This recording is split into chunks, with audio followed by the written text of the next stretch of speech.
Hello everyone. Hello Miguda. Habari gani? Niko salama kakangu, hali yako vipi? Hali shwari, tunasema hivyo. Hali shwari, tunashukuru. Eh, unajua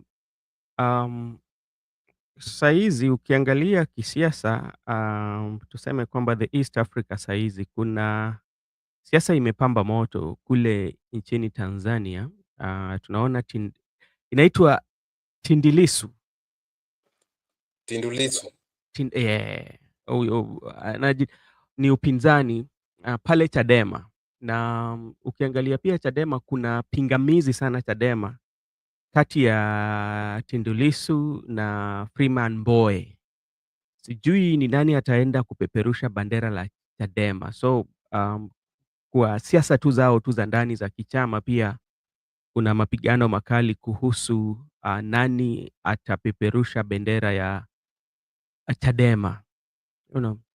Na pia ukiangalia tu sasa tena tu kwa nchi ya Tanzania kwa jumla, pia wanaona ni kuwa hawapatii nafasi, yani tuseme kwamba hawapatii nafasi sawa na CCM. Unapata mara mingi wanalalamika jinsi ama tuseme venye wanapata shida sana kulingana na zile wakati ambao labda wanaenda kufanya mkutano zao. So ni siasa tu ya kawaida. Unapata kwamba siasa saa zingine inakuwa tu ni sawa tu. Saa zingine wako katika upinzani wanapata tabu sana.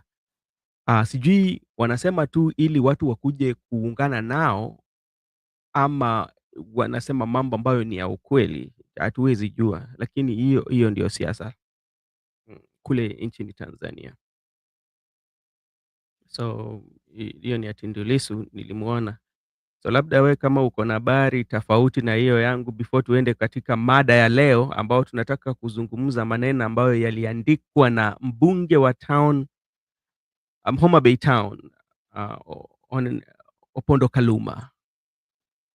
Tu hayo kwa mambo ya jirani Eh, Tanzania. mm, Ningependa kusema tu katika chama cha Chadema. Kwa mm, sasa hivi chama cha Chadema ndio chama kiko katika upinzani, mm. na kuna wale wawili ambao wanapigania kupeperusha bendera ya upinzani kwa uchaguzi wa mwaka huu. Yeah. Mwaka huu wanaenda uchaguzi. Sasa Tundu Lissu na Mm, Freeman wanang'ania ni nani kati yao aliye bora kupeperusha bendera ya upinzani.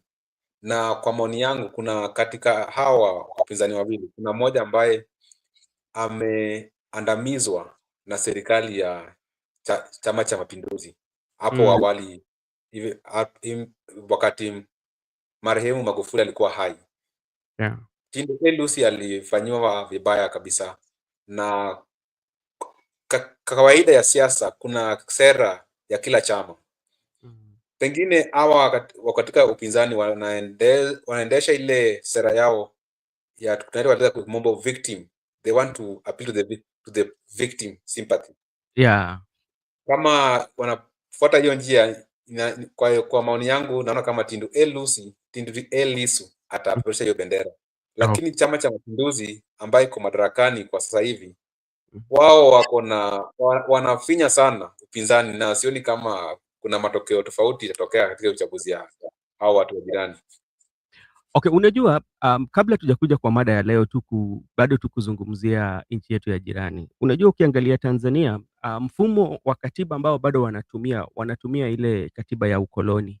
Wajapata nafasi ya kubadilisha ama kupata katiba mpya ambao labda hao wenyewe wamekaa chini wakaongea wakazungumzana wakasema kwa hii tunataka kukomboa nchi yetu tutoke kwa ile katiba ambayo iliwachwa na mkoloni, na tukuwe na katiba yetu sisi wenyewe, tukiangalia na nchini Kenya. Sasa unapata kwamba hawana nafasi sana sana sana kulingana na nchi ya Kenya. Kuna baadhi ya vitu ambazo unapata uhuru ambao watu wa Kenya labda wanasherekea, si labda watu wa Kenya wanasherekea unapata ni vigumu sana kule nchini Tanzania au kusherekea tu kwa sababu hawajapata nafasi ya kukuwa na katiba mpya, bado wako na ile katiba ya yaliyowachwa na wakoloni ama tuseme beberu. Hiyo ni ukweli kabisa, nakubaliana na wewe 100%. Hiyo ni moja ya zile vitu ambazo zinarudisha nchi ya jirani nyuma, kwa sababu tangu mkoloni aondoke aende kwao, wao wamebaki wakitumia zile sheria ambayo wakoloni waliweka katika wakati waliweka msingi zao katika nchini Tanzania. Zile sheria ndio wao wanafuata mpaka leo hii, na tuliambia Watanzania, tuliwaambia vizuri ya kwamba hakuna njia yoyote nyinyi mnaweza pata katiba kwa njia ya amani. Ukifuata historia nzuri, hizi nchi ambaye ziko na katiba mpya ambazo zinajivunia kuwa na katiba zao kibinafsi Yeah. ambayo wameandika katika nchi zao, kwa mfano nchini Kenya, Afrika Kusini, nchini Nigeria, unapata hizi nchi zote kabla ya kupata katiba mpya, Yeah. kuna ile wakati watu walipigana, kulikuwa na mwagiko wa damu, watu walipoteza maisha zao. Hata ndio posa watasema hii katiba yetu ya Kenya iliandika katika damu za watu walipoteza damu zao, ndio posa tukaandika katiba, tukapata katiba yetu. Wenzetu wa Tanzania wao unawaelewa katika desturi zao na mila zao, wale ni watu watulivu, watu penda amani, wale watu wa ujamaa, umoja. Lini wataandika katiba yao? Na kama bado hawatapitia hiyo barabara nchi kama Kenya, Afrika Kusini, Nigeria walipitia, sioni kama wanaandika katiba yao hivi karibuni. Sasa bado wako na miaka nyingi ya kukaa katika hii katiba ya ukoloni. Ndio maana hizo ndio msingi za kitaifa zimeundwa katika hiyo katiba ya mkoloni, na bado wako na miaka nyingi. Ile siku moja wakuwe na katiba yao kibinafsi itachukua muda sana. Ya, itachukua muda sana na hata pia wacha tu tuzungumze, najua si mada ya leo, lakini ni jambo tu ambayo tunaguzia tu, tunaangalia hali sana sana. Ukiangalia vijana wengi katika nchini jirani Tanzania au husiki sana katika mambo ya siasa, kuna ile naweza sema kuna uoga ambao labda wako nayo, kwa sababu ukiangalia hata katika mtandao vijana wengi wamekita mizizi katika burudani, wanaongea mambo sana ya burudani, lakini wahusiki sana sana na mambo ya uongozi na siasa. Na unapata pia wale ambao ni maarufu sana katika nchini Tanzania, sana sana wanamuziki, wale tunasema kwamba watu maarufu sana sana, na wale ambao pia wako na ushawishi mkubwa sana Tanzania, unapata kuwa wanaegemea upande wa CCM. Hakuna mtu utapata anakosoa, labda tu kuna kijana mmoja tu ambayo labda naweza sema huwa sana sana wimbo zake huwa zinapatiana serikali shida sana. Huyu ni anaitwa nani? Nay wa Mitego.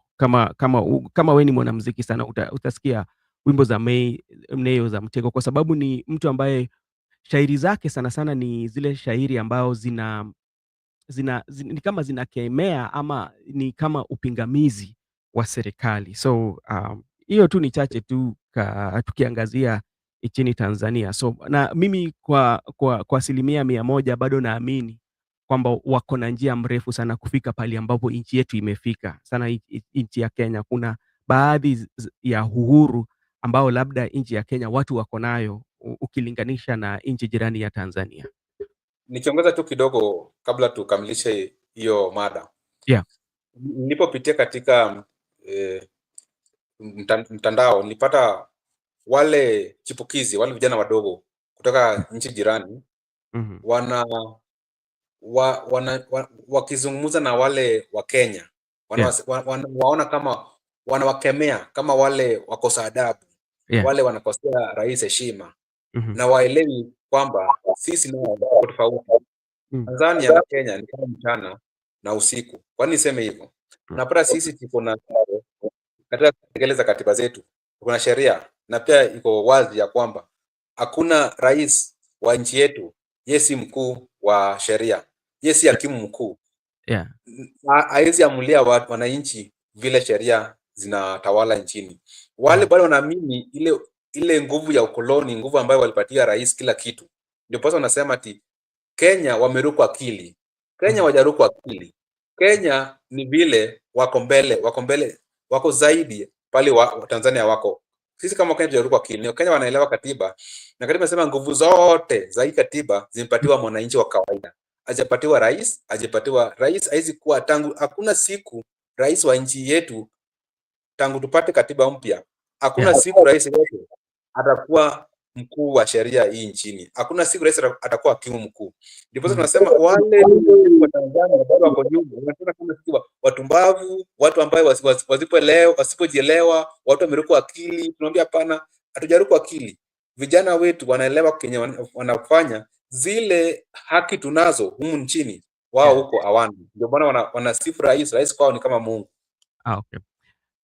Asante sana. Ni mjadala ambayo labda siku moja itabidi tuite mgeni kutoka nchi jirani ili tuzungumze, tujue sana sana nafasi ya vijana katika mlingo wa siasa nchini Tanzania iko vipi, na hata uhuru wa kukosoa. Unaona, kuna kukosoa, unajua unaweza kosoa kwa njia mzuri, si njia mbaya, lakini unapata kwamba nafasi kama hizo unapata kama ni chache sana katika hiyo nchi. Thank you so much for everyone who is joining. This is Brother Benson Media, and with my good panelist here, Miguda. Miguda, also thank you so much for taking your time to be with me here. And today we want to look at some of the views of our leaders, especially when it comes to the Kenyan politics and the tribal. And this is informed by the publications that has always been made by the Homa Bay Member of Parliament, Homa Bay Town Member of Parliament, Honorable Peter Opondo Kaluma. Not him, but several others too. But we want to base our discussion, or we want to use our lens to discuss based on the gospel of Opondo Peter Kaluma, and how does this one impact, and how does this one inform the country, the way forward. And is he right in his own publications? We will go some of his tweets.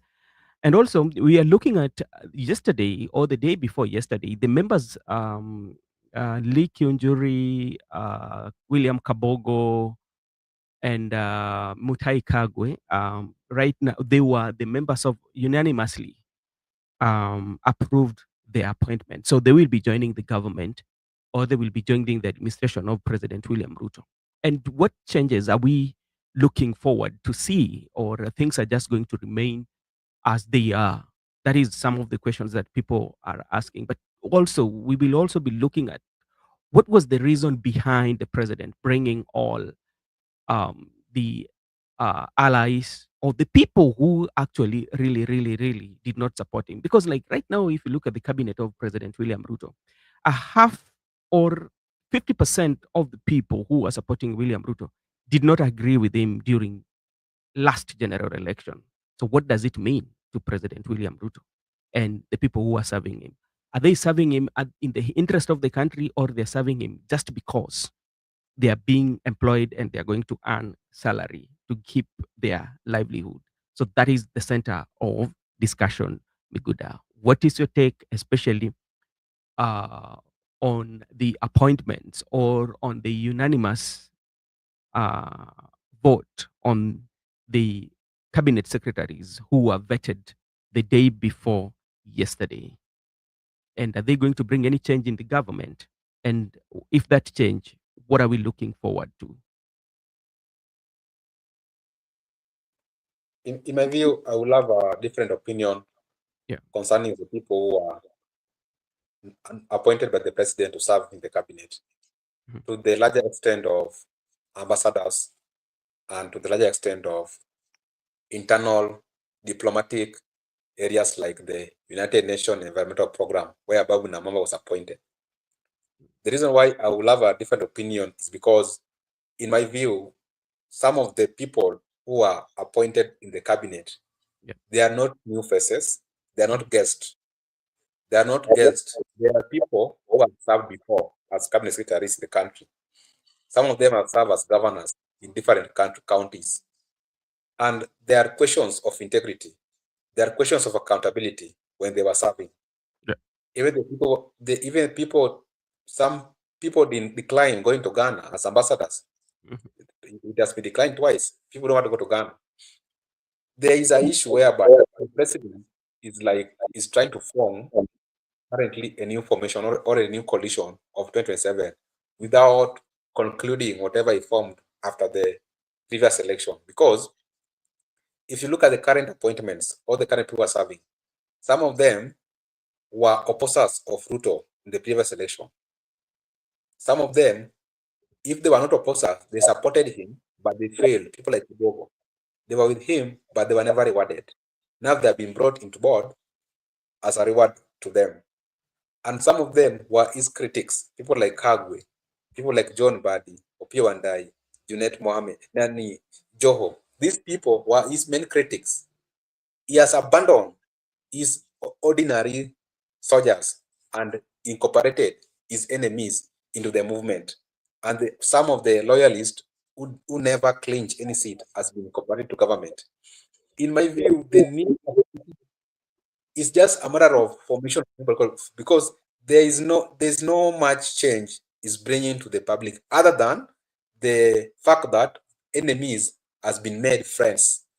The fact that he has put his enemies closer than his friends. He has put his friends close, but his enemies closer. That's what he has done. That's one of the survival tactics in the art of war or in political context. You can put your enemies closer and your friends close for you to get information, because your enemy might be too loyal to you and might reveal to you certain secrets in the war.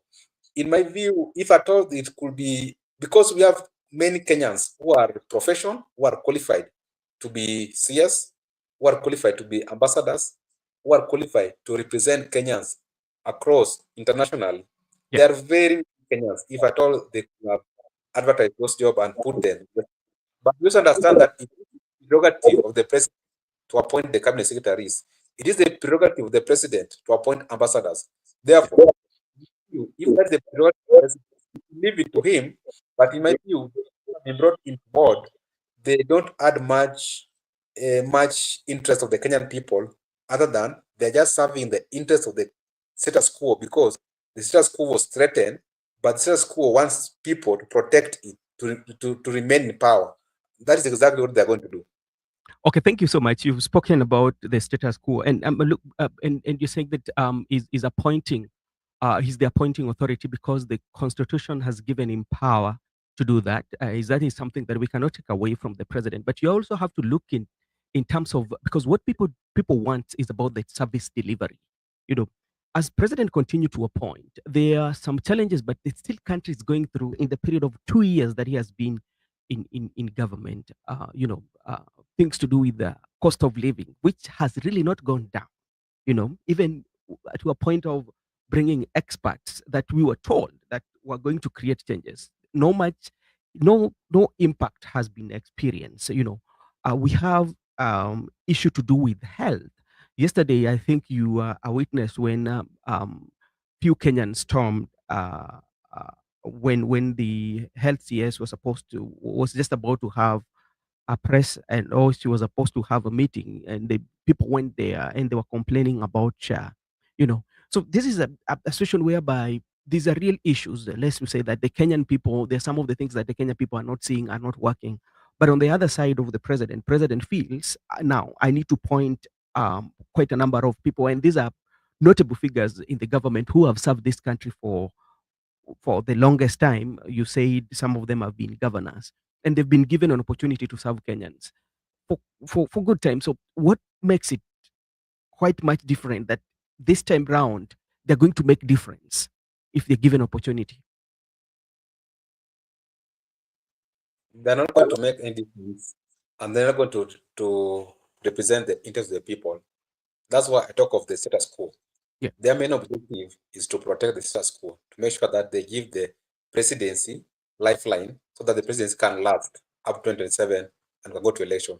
The reason is some of these people who are governors, remember they seek re-election, but they were never re-elected. Some were rejected by the electorate. Yeah. Why, on which ground were they rejected? Some were rejected simply because there were issues of their counties. Some were rejected because there were issues of Yep. misappointment. There were issues of accountability with those leaders. There were issues of integrity. That's why some were never re-elected in their counties. Yep. Some of them have said that were previous cabinet secretaries in the previous regime, Yep. but they never performed as per the expectation of the people of Kenya. They never delivered, Yeah. and they have been brought back. Why? And when we expect that we wanted at least a people, even if they had experience, but these people have had experience, Yeah. but they were rejected literally by the electorate. That's why today I tried to concur with Junet Mohammed when he was saying if somebody was fired from the cabinet as a CS, why is he being brought back again? He was fired, and this person fired. He was fired 3 months ago, then he's being brought back again to the cabinet. What are the qualifications? What are the criteria of bringing someone back to the cabinet? We do not know. How are they going to bring this people back? Or whatever they have someone within 3 months. Does it say that if someone have questions of integrity and accountability, does it mean that he has redeemed within 3 months and he can be brought back? Those are the questions that Kenyans are asking. That's why I insist that, in my view, politically, they have just been brought to balance region politics at the same time to ensure that they maintain the status quo to an extent that it can give it life up to the 2027. Then they can pick from there, reorganize fresh elections. Okay. It, Thank you so much. can Okay. move. It's a political. Thank you so much. And let me take this opportunity to welcome Judith. Thank you so much for joining. Gibson Connor, also, thank you so much for joining. I hope all of you are doing well. And today we are just looking at um, about what is happening. And because we know the parliament or the committee in parliament unanimously approved the appointment of the President William Samoei Ruto, especially the members of the cabinet, the new members of the cabinet who will be joining. And remember, these people or these leaders, they've been given opportunity not once, not even twice, but so many times. They've served Kenyans for so long in various capacity. But now they are coming back in. What impact are they going to create to Kenyan people? And what new ideas are they going to bring on board in the government of President William Samoei Ruto? That is what we are looking at. And also, we will be discussing about the publication, especially on an X space that has always been done by Opondo Kaluma. It is something that has always insisted for so long. He has been doing it for so long. And we want to look at, according to his gospel, is this publication right? And where does this one leave the country? So that is what we are discussing. You can also join us by commenting. Thank you so much. So, Miguda, you talked of a political realignment or uh, the vehicle towards 2027. As you, let's go with that, that it is a political realignment and this is a vehicle for 2027, that you have there are the few people that have been brought. And with an imagination that, okay, when we bring them, they are going to bring their people or they are going to bring their followers. And if you listen to what the ground is saying that it was not the right move. So how is that one going to work if the perceived people that you're supposed to be bringing or your followers that you're supposed to be bringing are telling you that that is not the right way or that is not the right thing you could have done or you are doing? Now, how is that one also going to impact the 2027, or how is that one now going to benefit the president? Maybe the president has made a decision that is going to defend his seat Yeah. with the Western region, in my view, or is going to defend his seat with the current status quo. Yeah. He has decided to lose everything, but to retain the status quo. By retaining the status quo, he must brought all the dynasties on board, because you understand the war of dynasties and hustlers. But I will not go into details about dynasty and hustler. What I want to say is that the people who have been brought into board, the electorates or the people have rejected them, either formally or through on social media. They have been rejected. People even previously never voted for some of these governors. Yeah. Some of the people who are even in the cabinet slots actually were rejected in the county in the previous elections. Some went through the election process, but after they were rejected, they were appointed to the cabinet. What the president has done, decided to brought the people who criticize him, the opposition, have been incorporated to the government. But the people who voted for him, the people who were with him, the people who worked with him, hip to Yeah. hip, they have been abandoned and they have been let to go, whatever way they want to go. And they decided to make sure that he consolidate the opposition people or the opponents who opposed him in the previous election, and is ready to go to election with status quo to defend his seat. He doesn't care whether those people are going to, whatever they're going to do, he doesn't care. But with him, he's very comfortable with the working with the opposition than working with his allies, the people who propel him to power. It's very easy for him to work with the opposition team, Yeah. the people who oppose him, or the people who were never rewarded. People like Kabogo were in his camp, but they were never rewarded. So the people who were never rewarded have been rewarded currently. That could be my view, but the issue of they are going to represent the interests of the people, in Yeah. my view, I doubt, because the names are known. The names are not new. Yeah. The names work in the public offices, and they are known. Their track records are all over in the public website. If you go to the public website, you find their track record, how they handle the counties, the employment of people, whatever they do, corruption cases, some are still alive in the court of law. It Yeah. means that these people, they are just, that's why I still insist on my point that it's a political move for the interest of the politicians, Mm. but not for the interest of the people. It has nothing to do with the people, it has nothing to do with the economy. Okay, thank you so much. And maybe you can also explain to us how is that trust building will take place? Because if you look at it in entirety, you look at it as whole, you find that now you look at, for instance, the ODM or the members from Azimio, we might call it, have joined the government.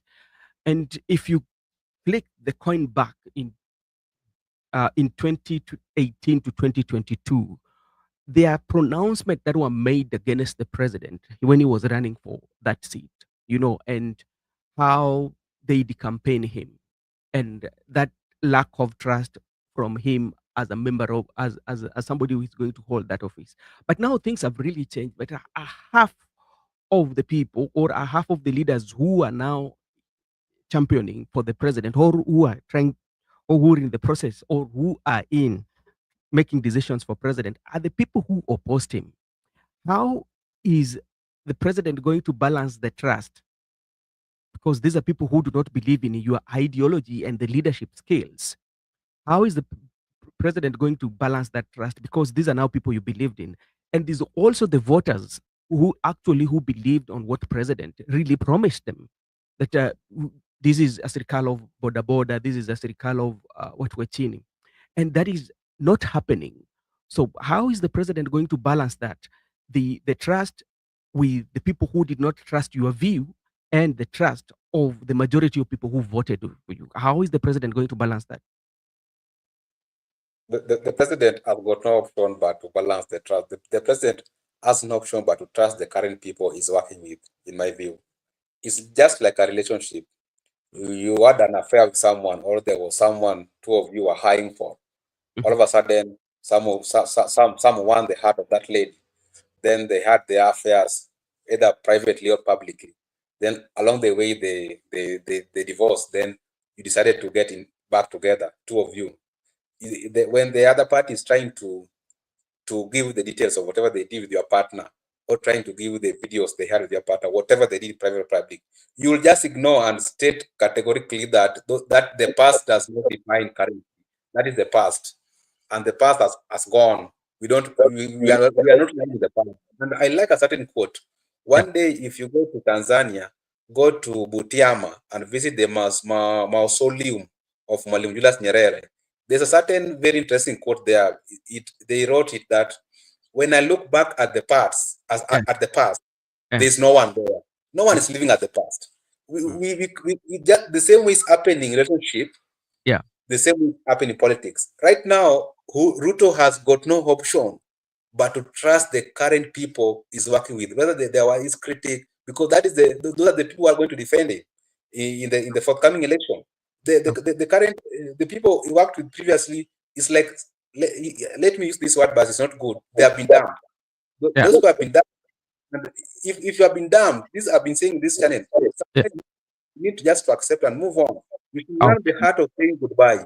And what Gachagua is doing right now, when it's moving on, because you never know. It is not obvious that he's going to be re-elected. Maybe you can, from opposition side, you Yeah. can pull a surprise. You can send him home. Yeah. Yeah. The president has got no option but to trust the current people he's working with. That's a reality you have to live with.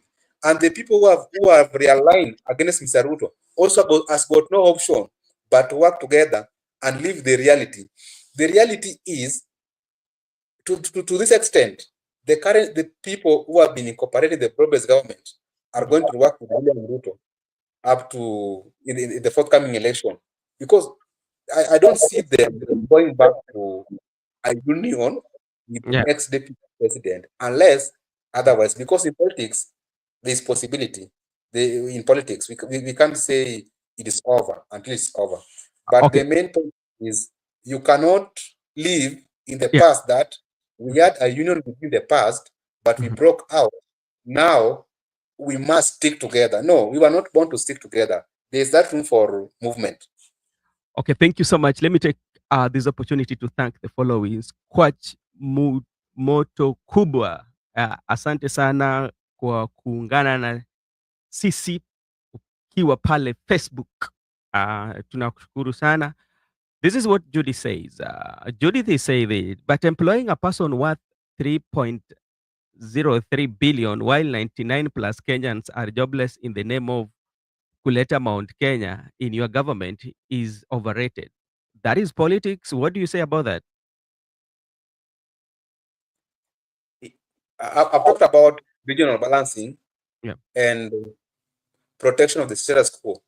Mhm. If you are protecting the status quo, or you want to balance the region, Yeah. you don't need to bring everybody on board. Mhm. Remember, previously during when Uhuru was forming government, Yeah. Luos never voted for Uhuru in the previous election, two elections, Yeah. respectively.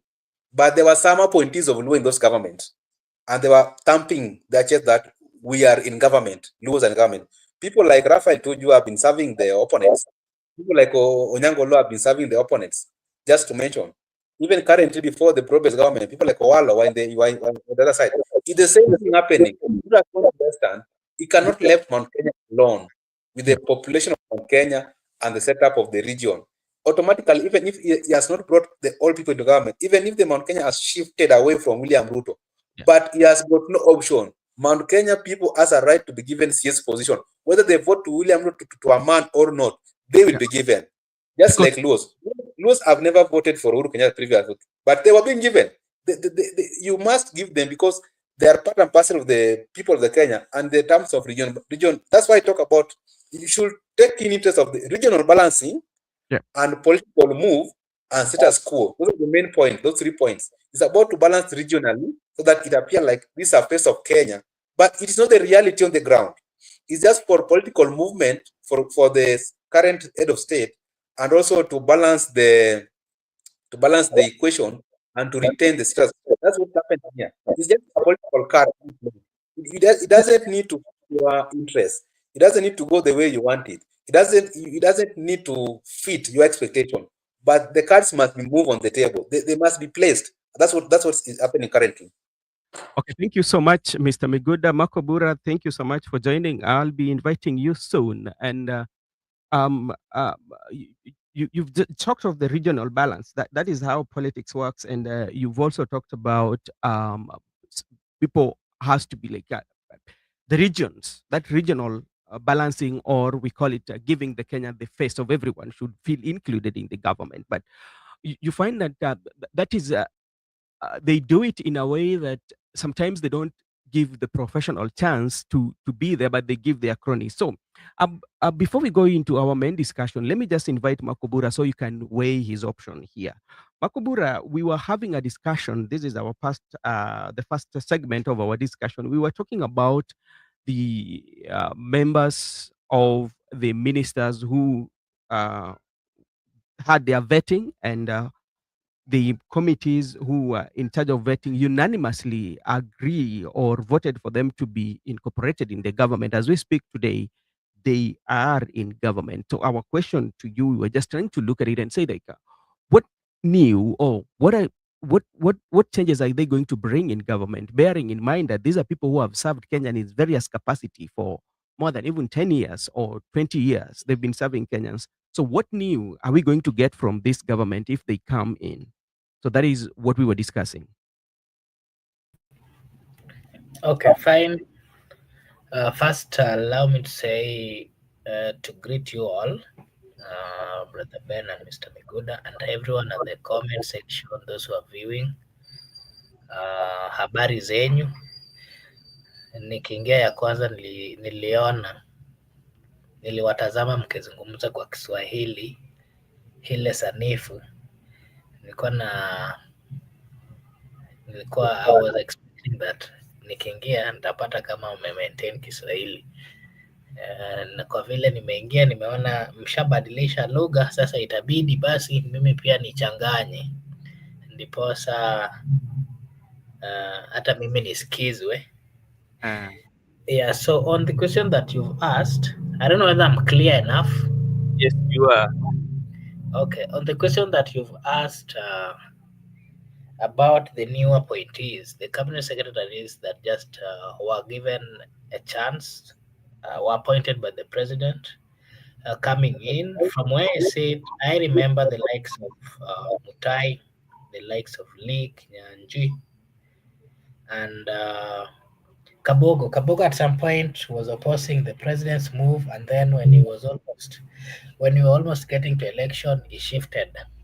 So I don't really believe that they're going to do much. Yep. Because from what we've been seeing in this government and the comments of cabinet secretaries, the likes of Muturi and those who are there. Yeah. And actually, it's Muturi was really given us what is really happening in this government. You remember when he was the Attorney General, he came out and told the people of Kenya, when the people of Kenya were asking questions, why the government, any case that was taken before, any law that they would pass would be taken to court, and then, the court would either recall it or, send it back. And so the people of Kenya asked the capability of the Attorney General when it comes to his role of advising the president. And if you can remember keenly, Muturi by then, he came out and he said that he understands his role as the AG, and his work, according to him, he was performing very well. And he said it is up to the president to incorporate the advice that he has given as a legal expert, or it is up to the president to either, take counsels from other people. And that clearly told you that the president that we have in the Republic of Kenya, more of what he does, he makes decisions on his own. Yep. He runs his government single-handedly. Those who have been given the opportunity in these cabinet secretary positions, majority of them do not really have a say. Majority of them are actually getting instructions from the president on what to do. In short, I would say that the president is doing so much in this government. Yeah. So even if you're given an opportunity to, overlook or oversee a docket, there's nothing much that you can do. So that is my take. And for that reason, I'm saying there's nothing much that you're going to see. Yep. There's no any big change that you're going to see. Okay. In this government and with the new appointees, which are those who are coming in.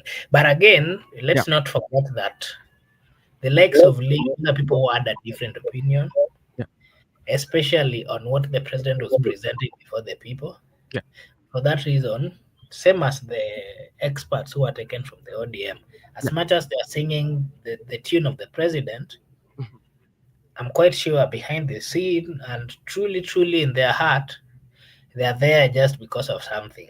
But they are not really there that they are happily, serving. Sometimes you can be given some positions you could be earning. Ni vile tu kitambo, if you could remember, here in Africa, those sometimes back, ladies were not given the opportunity to get enough education. Yeah. And by then, if a man would marry a lady who is more learned or is learned, then the community would say that huyu mama ni kama amekalia huyu ndugu, he doesn't have any say in this house.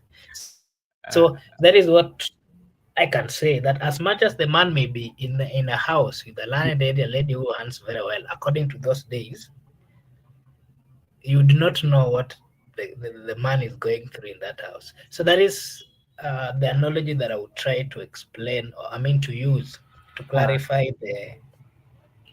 the feelings of the cabinet secretaries in this government. Okay. Thank you so much, Mr. Makobura, and thank you so much, Gypsy Corner, for your contribution. Now, I don't want to pick you on the analogy you've made because I will pin you down. I will because unajua hizo ni mila na desturi za Kiafrika. And that is why I was very specific. Remember, I said that in the old days, that was the narrative. But again, I also understand the fact that, and I'm actually advocating for the rights of the women and the ladies. We are all equal before God. We all have the same brain. We go through the same process of education, and for that matter, we all have equal.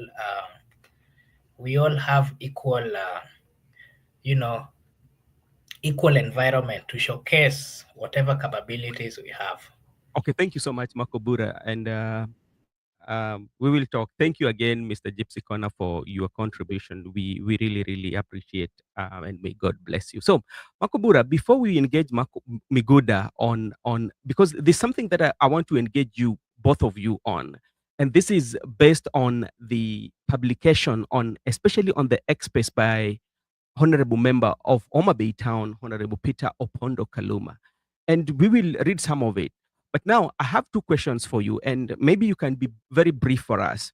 If you look at this government right now, what we are talking about, the 50% of people who are now serving President William Ruto, or the 50% of people who have been brought in, these are majority of leaders who opposed his bid.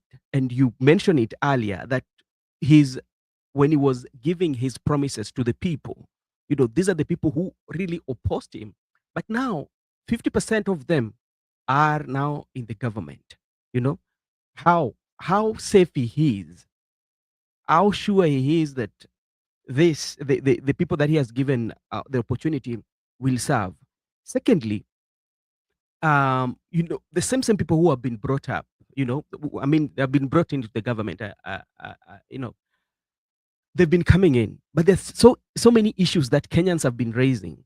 Yesterday, you saw what happened with the SHA in KNH when the system was down for quite a number of days. We are also seeing the problem with the funding model that went to court, and there was supposed to be a appeal. We are also seeing the cost of living is not going down anytime soon. Yeah, but you see the president effort is bringing in the experts and now the allies of the president, William Samoei Ruto. So will that one, how will he balance the trust issue? Then secondly, does it mean that maybe Kenyans are not kind of like appreciating what the president is doing? Because despite the fact that president is trying his level best, nobody has come out, or the larger percentage of Kenyans have not come out to praise him or to say that president is working. They keep on giving him negative ratings. Thank Kenyan people. What is your take on those three issues?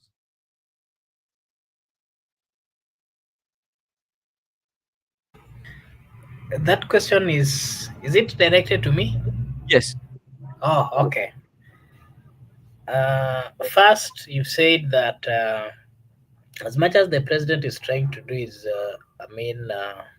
okay, first, nimeona Gypsy Corner amefanya mambo hapa. Acha tumshukuru as a channel, we appreciate. Thank you so much, Gypsy Corner. Yeah. Jina unayo ngumu sana. lakini tunapambana nayo. Hivi karibuni tutakishika vilivyo na tutakuwa tunaitamka kwa ufasihi na ufasaha. On the question that you've asked about the president, of course, we understand as a people that he is the president, and we believe that among the things that he promised the people of Kenya, health was one of those things. And remember, a healthy nation or a healthy population is a population that can do much, is a population that can expand the economy of a country. And for that reason, I would advise anybody in leadership, and especially the president, that he should focus more on ensuring that Kenyans are healthy. I think they made a mistake when they were shifting the whole thing from NHIF to SHA. They didn't do what was necessary, but they have started it. Because the best thing they would have done was they had the database of every Kenyan who had registered within the NHIF. And I also understand the fact that in Kenya, for you to be employed in any company where you are going to be paid a salary, you must have an NHIF. And it is a responsibility of every employer to be deducting specific amount of money so that it is channeled through the NHIF. That happened, and when this government came in power, and they were now shifting this the database to, the National Insurance Fund to SHA, I think the best thing that the president and his team and the whole ministry would have done is to shift the whole data that they had in the NHIF and take it to SHA. That way, it would be easy even for the people of Kenya to just follow up, because they already have the data and everything of the people of Kenya. It is so unfair to tell the people of Kenya that they dial, I don't know, whatever, but they go register for SHA, something that they had done. The government, through the NHIF, they have all the data and they have everything. It is right for them to just shift this data to the database of the SHA, so that the people of Kenya would find it easy. Ile kazi yenye watu wa Nairobi hapa wanafanya, na si hata Nairobi, pande zote, no one, kila siku uko tu busy, unatembea, pressure huku kazi, pressure huku na huku. You will not find time to even go do those things. As much as they're saying, oh, you dial whatever, and they have not even explained fully what this thing is all about. And at the same time, yesterday you saw, while they were planning to give a presser. Okay, let me what I need to get from you, I want to get from you, because what I was asking you is this: based on the efforts that the president is doing, because on the president past, even on the government part, they feel that they are doing in their best way possible, that to deliver the services to Kenyan people. But on the other side, the Kenyans are not feeling these services, So and that is where I'm coming. So do you think that the government or the Kenyan people are not appreciating what the president is doing, or the president is not doing anything that can touch the life of Kenyans? To me, the president and the government is not doing what is necessary, because one, there is a good number of people who are already paying SHA. It is being deducted, as much as some of them are even not, registered. Some of them are wanakata hii pesa. It is so unfortunate. If you look at the data since this rollout of SHA, I can tell you, and you can confirm, the number of deaths that has been recorded is higher since this SHA was, brought forth. The reason being, SHA is not still working the same way we've been saying it over here. There's a good friend of us mwenye anasemanga ati this thing is working. I don't know whether he's really in Kenya. We are in this republic. A confirmation of the same was, you saw that confirmation yesterday when patients, stormed the pressure that was, being given by those health whatever. That tells you that it is not working. And if you heard what they were saying that they're just a representative of patients. It is so unfortunate to see patients leaving hospital, coming out, to go to Afia House. a ministry that is mandated to take care of the lives of the people, a ministry that is mandated to send people in the field, in the hospitals, to get the cries and to take notes on what is not working and what they should do. They're not really doing that. It is now the patients who are coming out all the way from the hospitals, going to the ministry's headquarters. It is so unfortunate to me, and I cannot say that the president is doing much. They started telling us this SHA thing a long time ago. Every day, whenever the president and his people, whenever they are holding a press or whenever they are having a conversation with the people, the president always says, "We've rolled SHA. It is working." Yesterday, you saw Kenyatta National Hospital is one of the biggest hospital in East and Central Africa, and it is located within the CBD, the Nairobi, not so far from the CBD, and the patients are not getting the services, a Okay. service that they are paying for, an insurance that they are paying for. They're not getting it. How are we then supposed to say that the president is trying to do something? To me, I would say that they are not doing anything. And if you follow the family of this political class, you will be told that whenever they're sick, wanapelekwa London. Whenever they're sick, they're taken to United States of America. I was just looking at the social media not so long ago, few minutes ago before I joined, and I saw the former women rep of Nairobi, Millicent Omanga. No, Millicent Banga was the former women rep. The former women rep was Resho Shebesh. Shebesh. What was her role? Resho Shebesh was the former women rep because we had the Resho Yes, she was nominated, if I'm not wrong, to Millicent the Banga in the first administration of President Uhuru Muigai Kenyatta. yeah. And then she tried vying for the women rep position. She didn't qualify. She didn't, manage. I was just watching her. She had posted a photo in her social media account that she was in UK to celebrate graduation.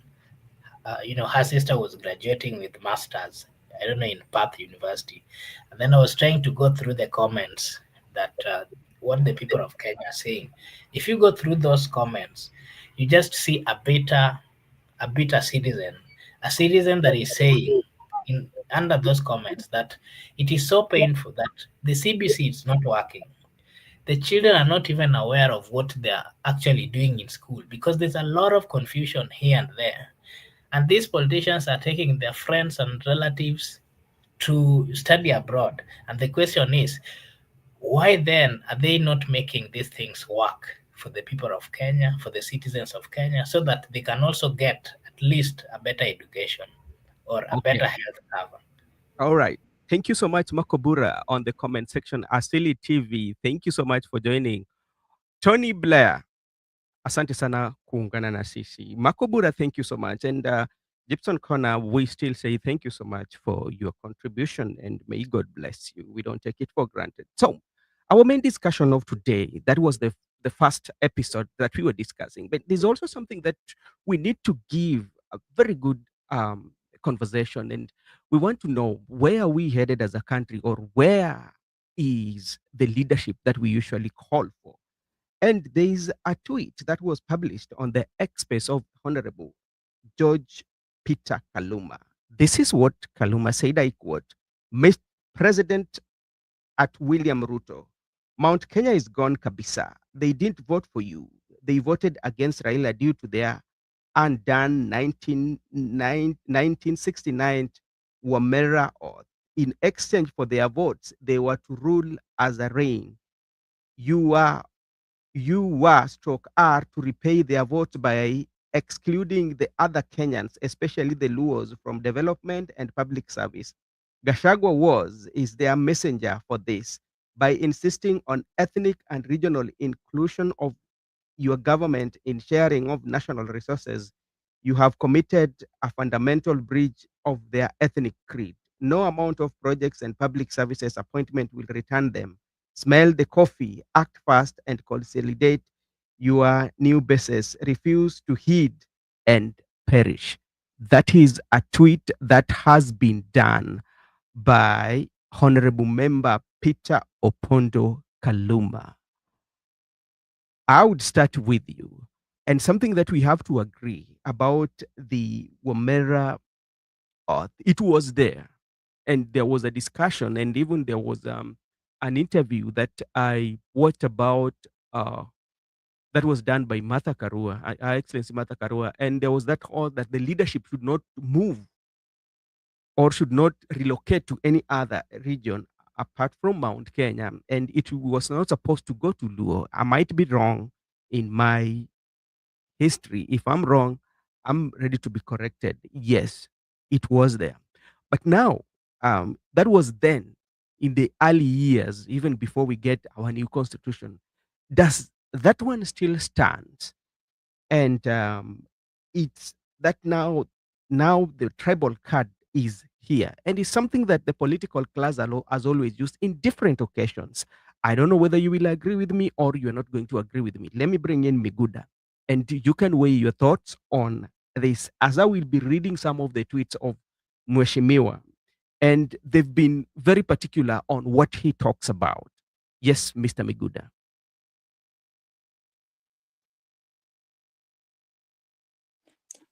First, let me also send my greetings to my good friend Tony Blair, and Happy New Year, Tony Blair.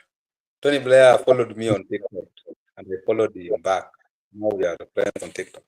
Tony Blair, thank you so much, and I've seen you are doing a very good work with the current administration, and we applaud that because you represent us as youth and as comrades, and we support your organization, Onagi Comrades Association, with your able deputy Faith, which is our member. We really appreciate you. We got your back. I'm with you. But Benson, I will deviate myself from whatever Martha Karua was stated about leadership not coming from Mount Kenya, but let me focus on the Opondo Kaluma tweet. In my view, the tweet of Opondo Kaluma was speaking to his constituents. He was addressing his constituents. He was trying to tell them that he's speaking more of, and if you read the comments, the people who are responding to the comments are the people who are pro Kaluma. Like me, I have no interest in Kaluma. Even if you go to X space handle, I don't follow Kaluma. The issue with the X, you only follow the interest. Like me, if you ask me in the National Assembly, I only follow the area MP Babu Owino. That's the only MP I followed, with Speaker Kingi. And because Kingi also followed me back, so I followed Kingi. I don't even follow. So in the issue of online and the X space, I can't say that Opondo Kaluma was speaking to the entire people, or the Luo nation, or the people in the opposition, or the entire country. Opondo was addressing his constituents, and the constituents were responding to him. If you want to believe whatever I'm telling you is true, because even if you go to X space, like if I ask right now, who is the current MP of Kinango? Maybe you don't know the current MP of Kinango because you have no interest. I don't have interest to follow Kimani Ichung'wah because I don't need to get services in constituency. The issue of X space, they try to speak to the followers. They try to speak to the people who are pro them, the leaders like Opondo Kaluma. When he speaks that, he's talking about of late he has been talking about the tribal cards, the tribal things, the tribal lines. He's just speaking to the people who believe in those tribal things, but it doesn't appeal to the people who believe in the coexistence of the diverse people of the country. It doesn't address those people. That's why this issue of experts, there are only some MPs across the board who are popular or famous who can be followed by other people like PK Salasia, people like Didi Nyoro. Those are some of the leaders who follow them across the board. But individual MP, even if you ask, for example, who is MP of even Marakwet East, we don't know the MP of Marakwet East. Like me, I don't know the MP of Marakwet East. I have no issue to follow him. But if you go to Marakwet, the comrades who are coming from Marakwet, who are alive to the social media, you'll find them following their current MP, and they even follow, they comment, they address, they critique. They don't even know who Opondo is. Even if you ask Judith Karwita, who is one of our viewers here, he doesn't even follow Opondo Kaluma because she got no interest in Opondo Kaluma. In my view, what I want to say is that I agree with that. I agree with that. But do you know what I'm driving at? I'm driving about what now is going to take place in terms of politics. And just to bring you, when he talks of about the votes that the the the people of Mount Kenya or the people of the mountain did not vote Ruto, but they were voting to maybe to not Raila to get the presidency. That is from what I can derive from that. But when you towards or in the 2018 to 2022, when people were campaigning, even Raila himself went and campaigned in Mount Kenya, and he got some votes. Is it true? So, which means if they were voting on the policies, or they were voting on were they voting on the policies of what is brought to them, or what the candidates were telling them, or they were voting to rebel, and that is one. Then you look at even in 2020, when Uhuru Kenyatta was running 2013, the Raila was on the ballot with Uhuru Kenyatta. And did they maintain that? So what about if Raila is not going to run? Will they vote anybody from Luo, or they will also be voting to not to do that? So I just want to look at it in that way, and we look about the earth and the reality. In fact, I was driving my point from the reality, and you have look at the comment. What Judith is responding to? I was trying to drive it from the reality on the ground. The people of Mount Kenya have said here, time without number, that even if today we go for even if 2027 is going to be Raila versus Ruto, or 27 is going to be a rematch. If 27 it happened to be a rematch, 27, I can assure you, the people of Mount Kenya will vote for William Ruto, not Raila. They can vote for Raila, even in today's circumstances. The very way to defeat Raila, the very way to get votes from Mount Kenya, just put Raila as a candidate. Then you make sure that you eliminate all candidates. You remain with Raila. You'll get Mount Kenyan votes. In my view, they have made a decision and they are living with it. It's a reality that they can never, and they will never vote for Raila. And that one is a reality that we have to live with it. Opondo Kaluma was just right, but we have been saying also that if the people of Mount Kenya voted for Ruto to punish Raila, they gave the people of Kenya Ruto. Now, the Western region also can do it as well. They can vote for Ruto to punish Mount Kenya, that you gave us Ruto, we divided about it, now let us give you back that you are Ruto. It can be a game. And that's where Ruto will capitalize on. That's where Ruto will capitalize on that. Okay, let me just switch this. It's a matter of Western versus Central Kenya. Okay, thank you. Makobura, on the same point, I want to read for you about Opondo Kaluma on 24th August 2024. And then so this is what Opondo Kaluma wrote. I quote, "We sacrificed the presidency for Jomo Kenyatta in 1963. We made Kibaki president in 2002 from wheelchair and sacrificed the presidency for him in 2007 after we beat him in election. We got nothing but odds against our people and increased entitlement from Mount Kenya." That is Opondo Kaluma. What is your take? Because that we want to get what is his own thought. What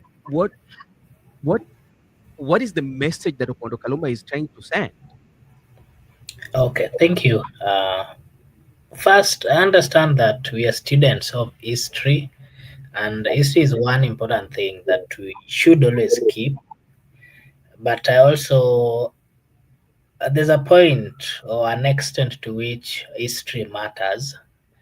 Of course, it do matter, but at some point, I think we should not.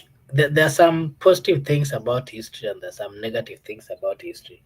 If you remember, the reason why, using the example that Miguda has given, the reason why watu wa Murema, they'll never vote for Raila, or they can't vote, it's because there's alleged, I don't know, how is it called? Or Alleged oath that they took, and they promised each other and the community that they would never, I don't know, vote for him because of their own reasons. Yeah. But I want to also say that we are a liberated generation. We are a generation who do not believe in some of this negativity or curses and those kind of things. Yeah.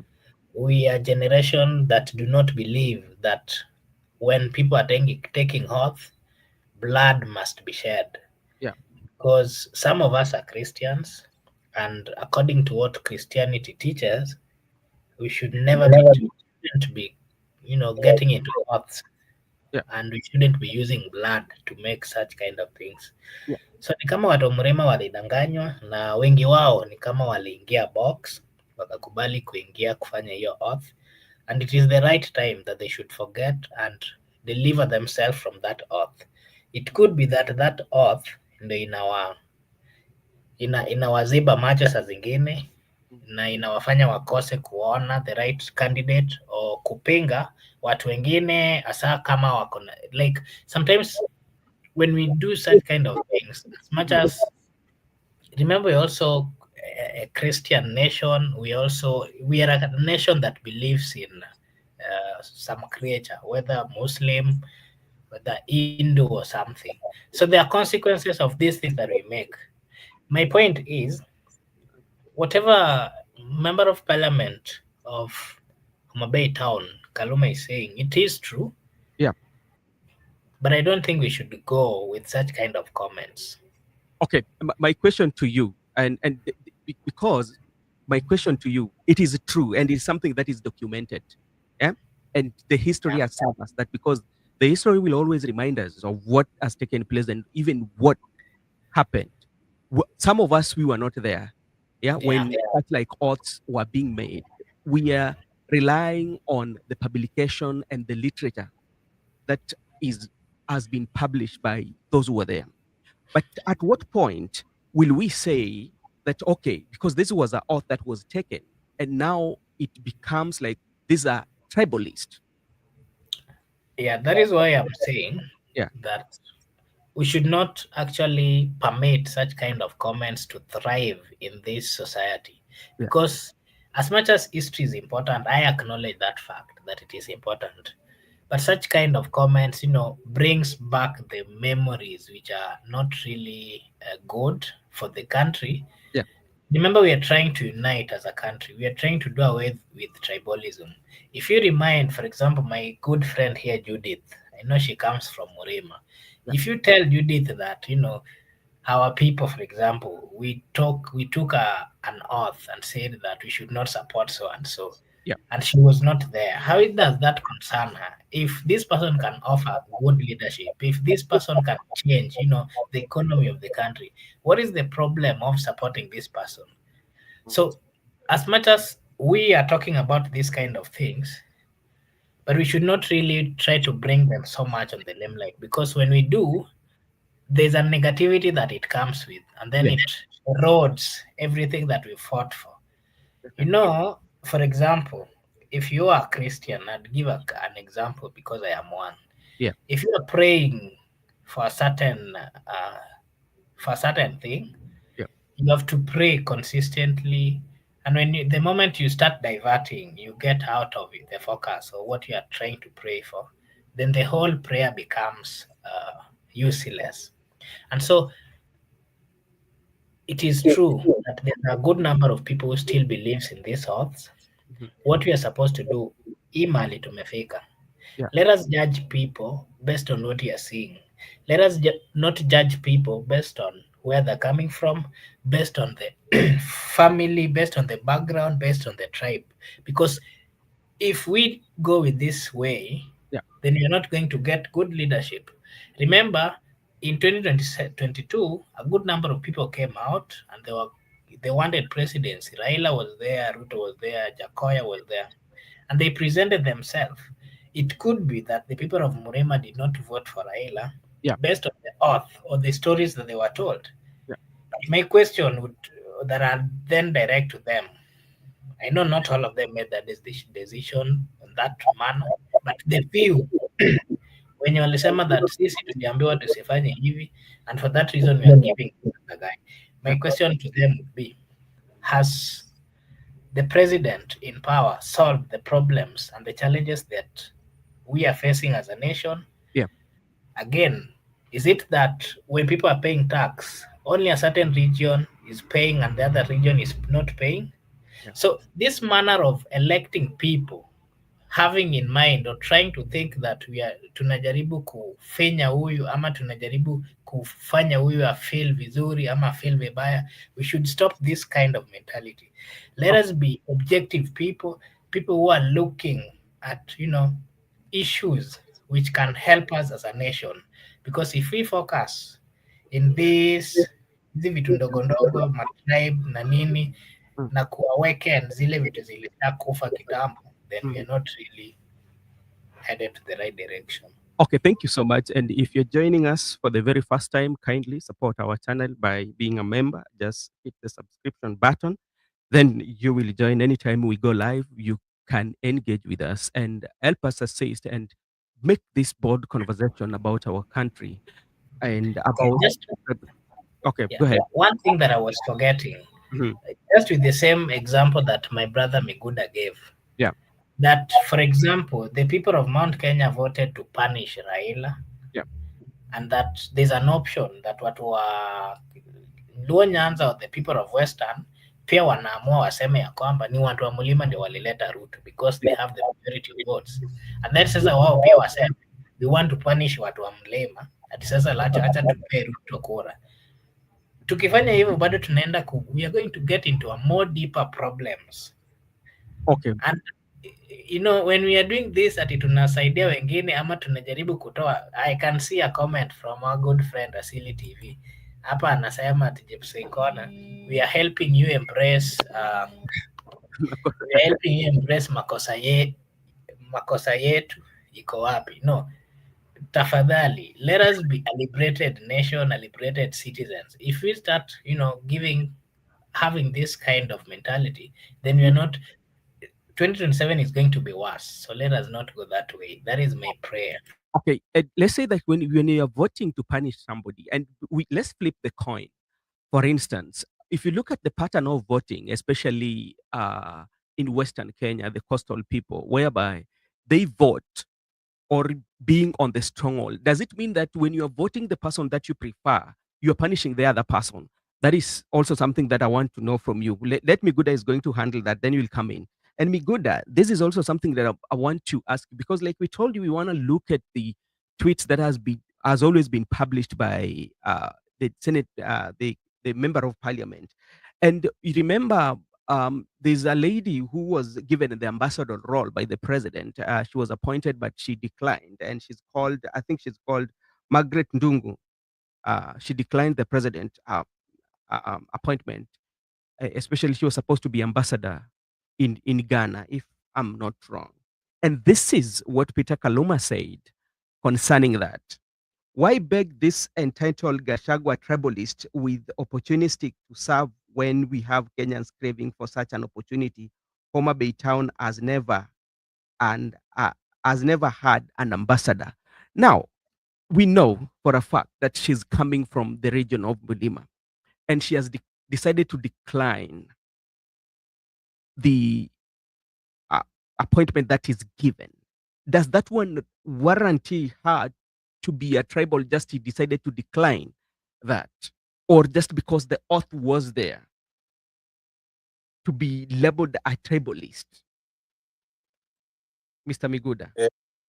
Before I respond to the question, let me try to tackle a bit of what you asked Marco Buda. When Opondo Kaluma tweeted the second one about Kibaki was on wheelchair. Yeah. The question I wanted to ask, was wheelchair necessary in that tweet? Must he write wheelchair? You can just say Kibaki then move.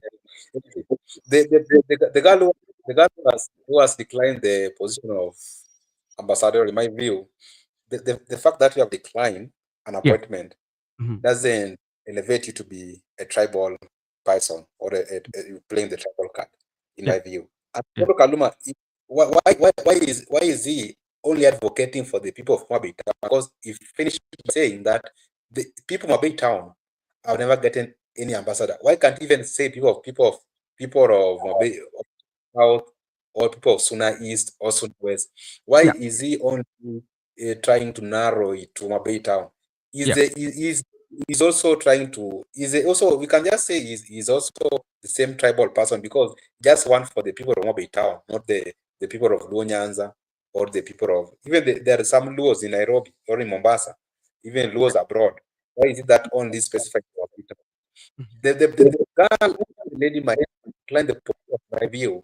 Maybe two reasons. One, the lady might have some political ambitions She doesn't want to go outside the country, because when you are outside the country, you will not have time to engage the electorate. You will not have time to meet the constituents. You need time to meet the people in funerals the way they used to do, in marketplaces, in churches. But when you are assigned to the head of state, to the ambassador in Ghana, you are going to represent the head of state in Ghana. You are going to be there for the rest of until maybe if you are on leave. But most of your activities you carry out in Ghana.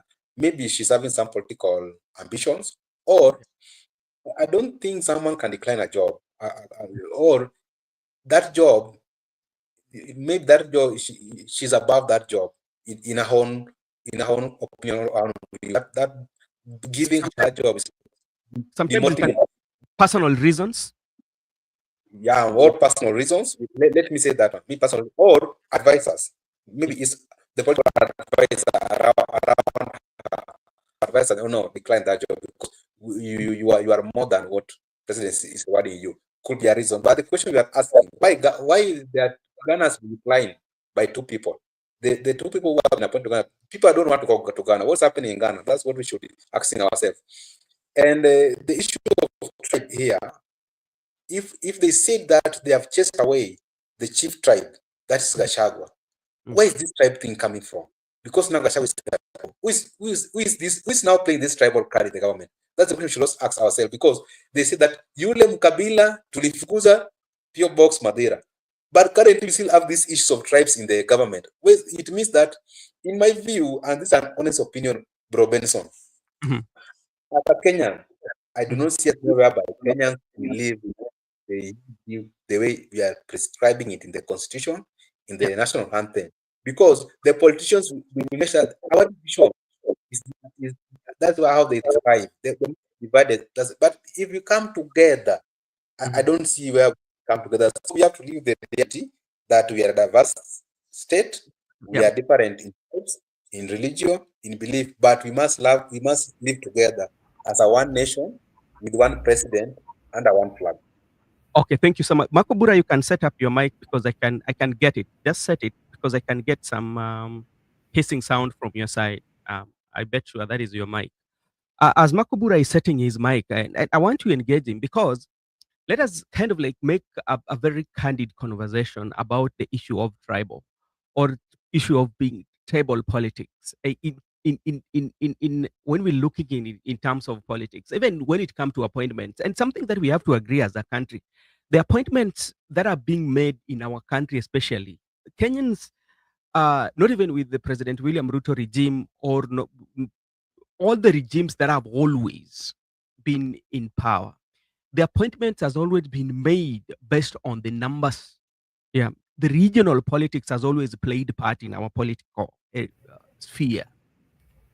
It's about the population that you have. That what guarantees you the appointment. And still on Opondo Peter Kaluma, I know the other day there was um, a, a publication of those who have been appointed to be the PSS in the secretaries, you know. And this is what Opondo Kaluma said. I told you today we want to look at and what is the intention or what is Opondo Kaluma trying to pass. That is what we are. We are just on an X space. Now, when the publication was made, there are quite a number of people who are appointed or were shortlisted in that. And this is what Opondo Kaluma said. Kenyans demand ethnic and regional balance in appointment of principal secretaries as stipulated in Act of 232 of the Kenyan Constitution. We cannot have 16 principal secretaries from Mount Kenya when other community stroke religions have none. So my question is, who is the appointing authority and who is appointing this? Okay. Am I now clear? Yeah, you're very clear, sir. Okay, fine. Thanks. So I was also on the same question that you've asked. I was going through the comments from our good friend Judith Karwitha, anasema wao wako opposition na wana maneno mengi, wameridhika nayo. Gypsy Kona pia nimeona amesema hiyo, na Sili TV anaimeza na anasema ya kwamba hiyo ilikuwa shida ya wenzetu kutoka Murima, and for that reason the problems should be partly, anyway. Yeah, so I wanted to say that I think we've been having a problem in this country. Mhm. The problem we have is the tribalism Yeah. and this narrative that sisi ni wengi, we are the majority, and we are the people who are making decisions. I think it is so unfair for the, and it's God's. Hii ni yote ni mambo ya Mungu. Ni Mungu ndio alifanya watu wa Mrima wakakuwa na bigger population. Ni Mungu alifanya watu wa Western wakakuwa na bigger population. Ni Mungu alifanya watu wa Lowland wakuwe na bigger population. Yeah. At the same time, we have almost 47, sub-tribes in the Republic of Kenya, and they are all, recognized by the Constitution of the Republic of Kenya. My fear is Yes.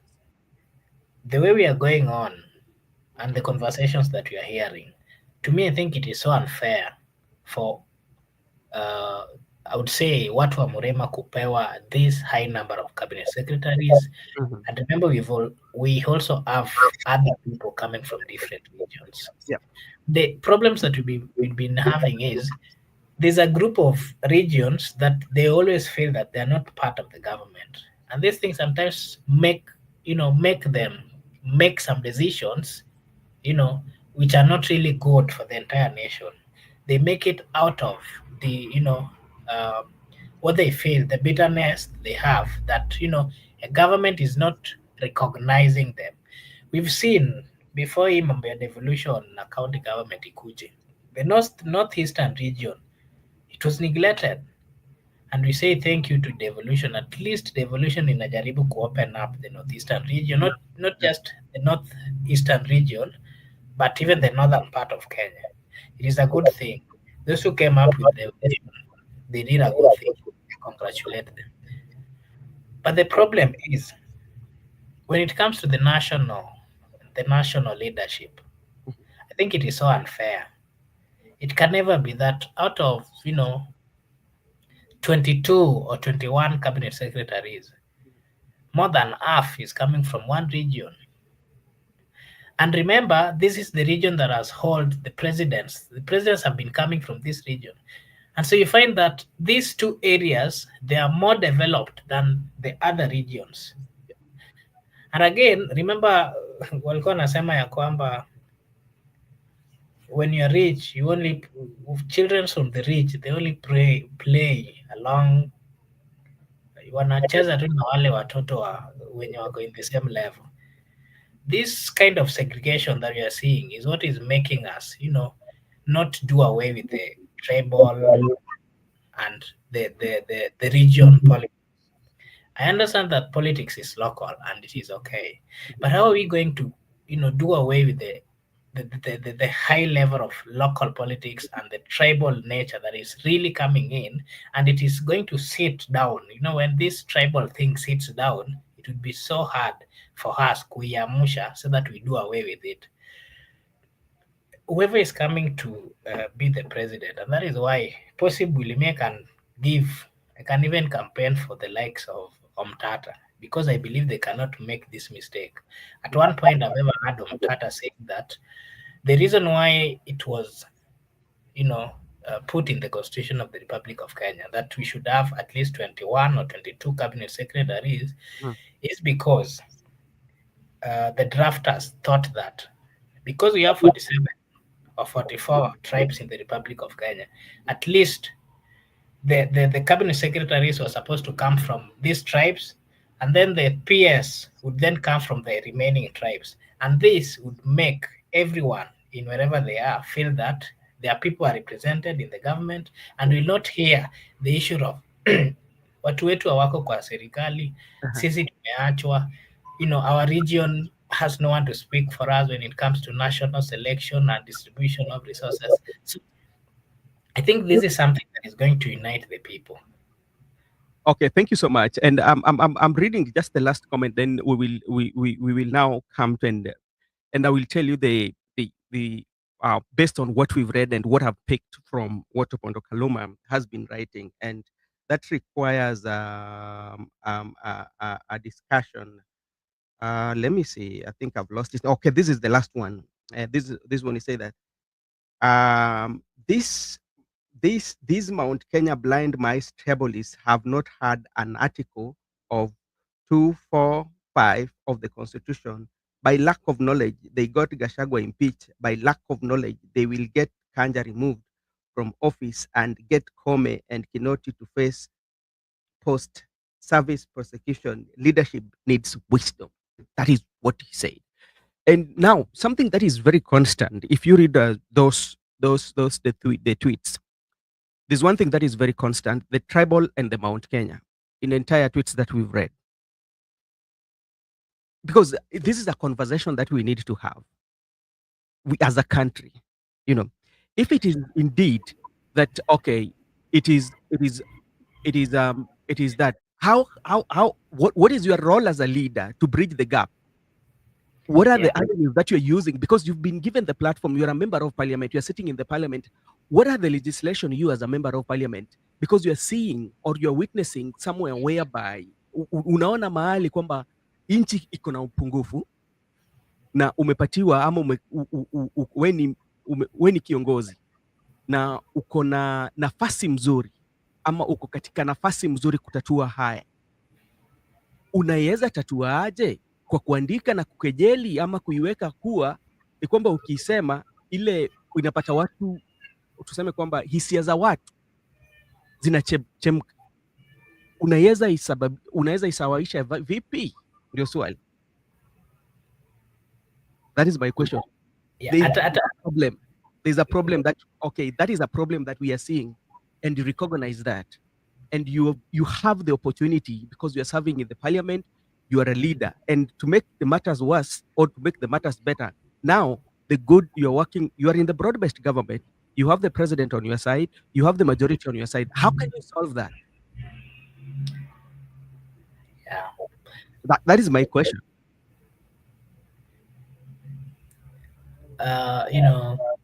It is not easy, and things are worsening. I think that is what I can say. And again, if you even hear the whole narrative of how people make decisions on how to vote, my brother Mikuda here can attest. You can attest. Anyone who is within Nairobi, and if you are a follower of social media, most of times I have also seen that comment here at the comment section.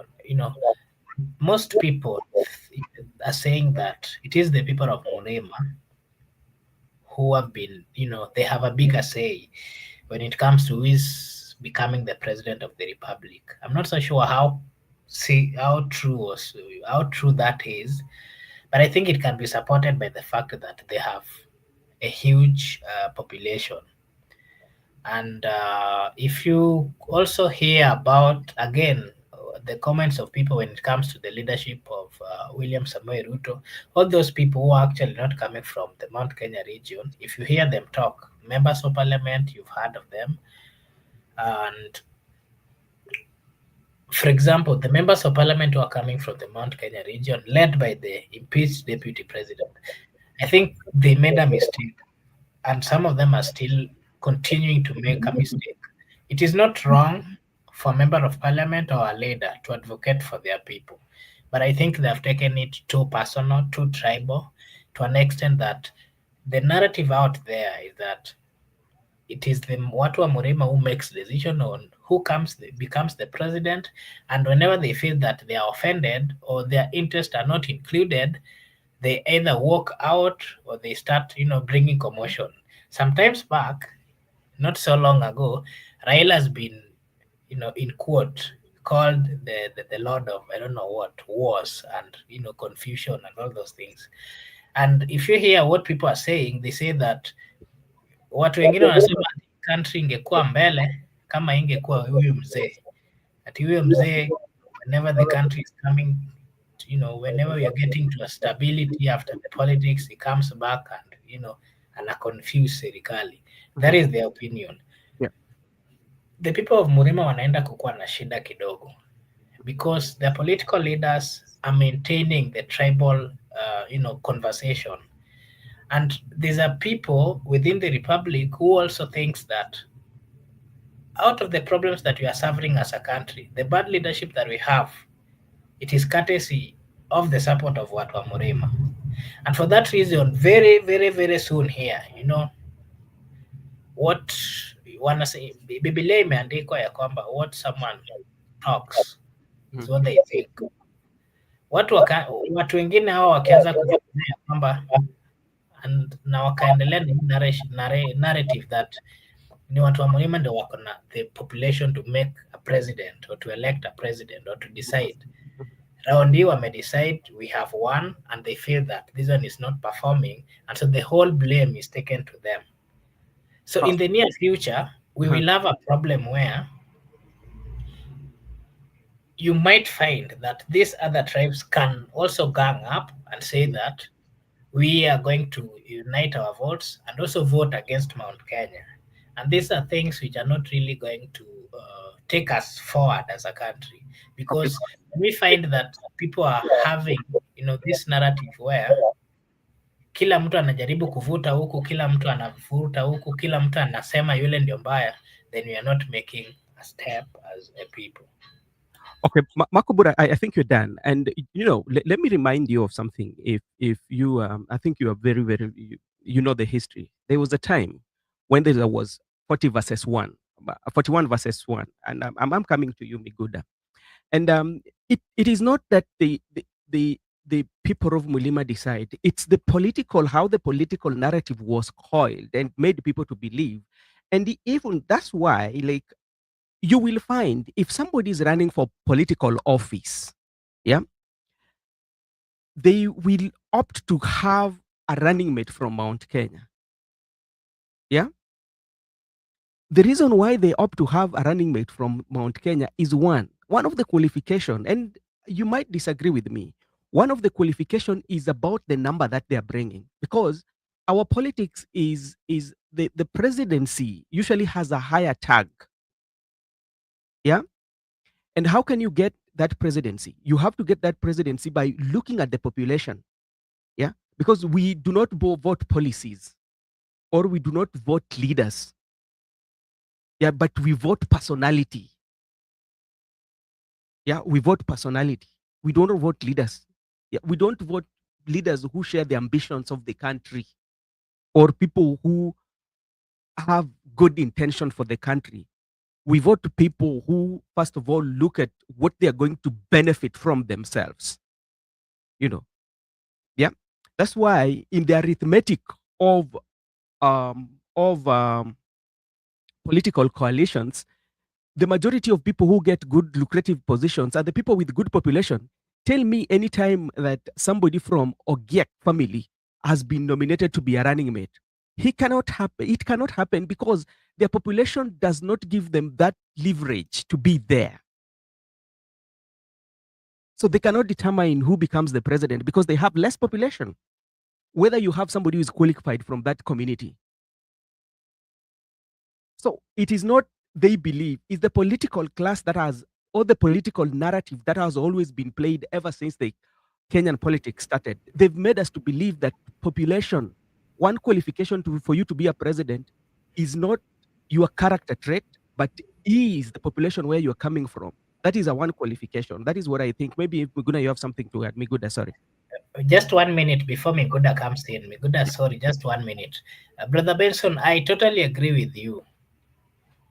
But I also want to confirm to you that, remember, you've been in Kenya, or you've been following the politics of the Republic of Kenya, and also the political conversations. Currently, remember, the young people have the platform to, talk politics and everything that is related to politics. If, for example, if we go back to 2007 and let's say 2007 and tukirudi nyuma 2013, the people at the age of my brother Miguda here would never have any say when it comes to politics. They will never get any platform, whether national televisions or social media or YouTube, to talk about politics and to give their views. Everything has changed. My brother Miguda here has not even gotten to his 30, the third stair. But he's here, talking about politics and analyzing politics, and his opinion, he's being heard, even in the people living in the continent, American continent and the UK, I mean, United, wherever, in the whole world, he's having his say. And remember, he's convincing there's a group of people who are understanding him and are agreeing with him and likes what he's saying. So as much as there has been a pattern on how things happen and how things are done, let us also admit the fact that the generation that is coming in, they are taking things differently. Just a good example, I'll still use my dear sister here, Judith. Yep. Our good sister here, Judith, has gotten to learn so many things, I'm sure, especially about the politics of Lowland, courtesy of the good analysis that is being done by my brother here, Megoda, Ayaga, you, and everyone who has always been commenting here.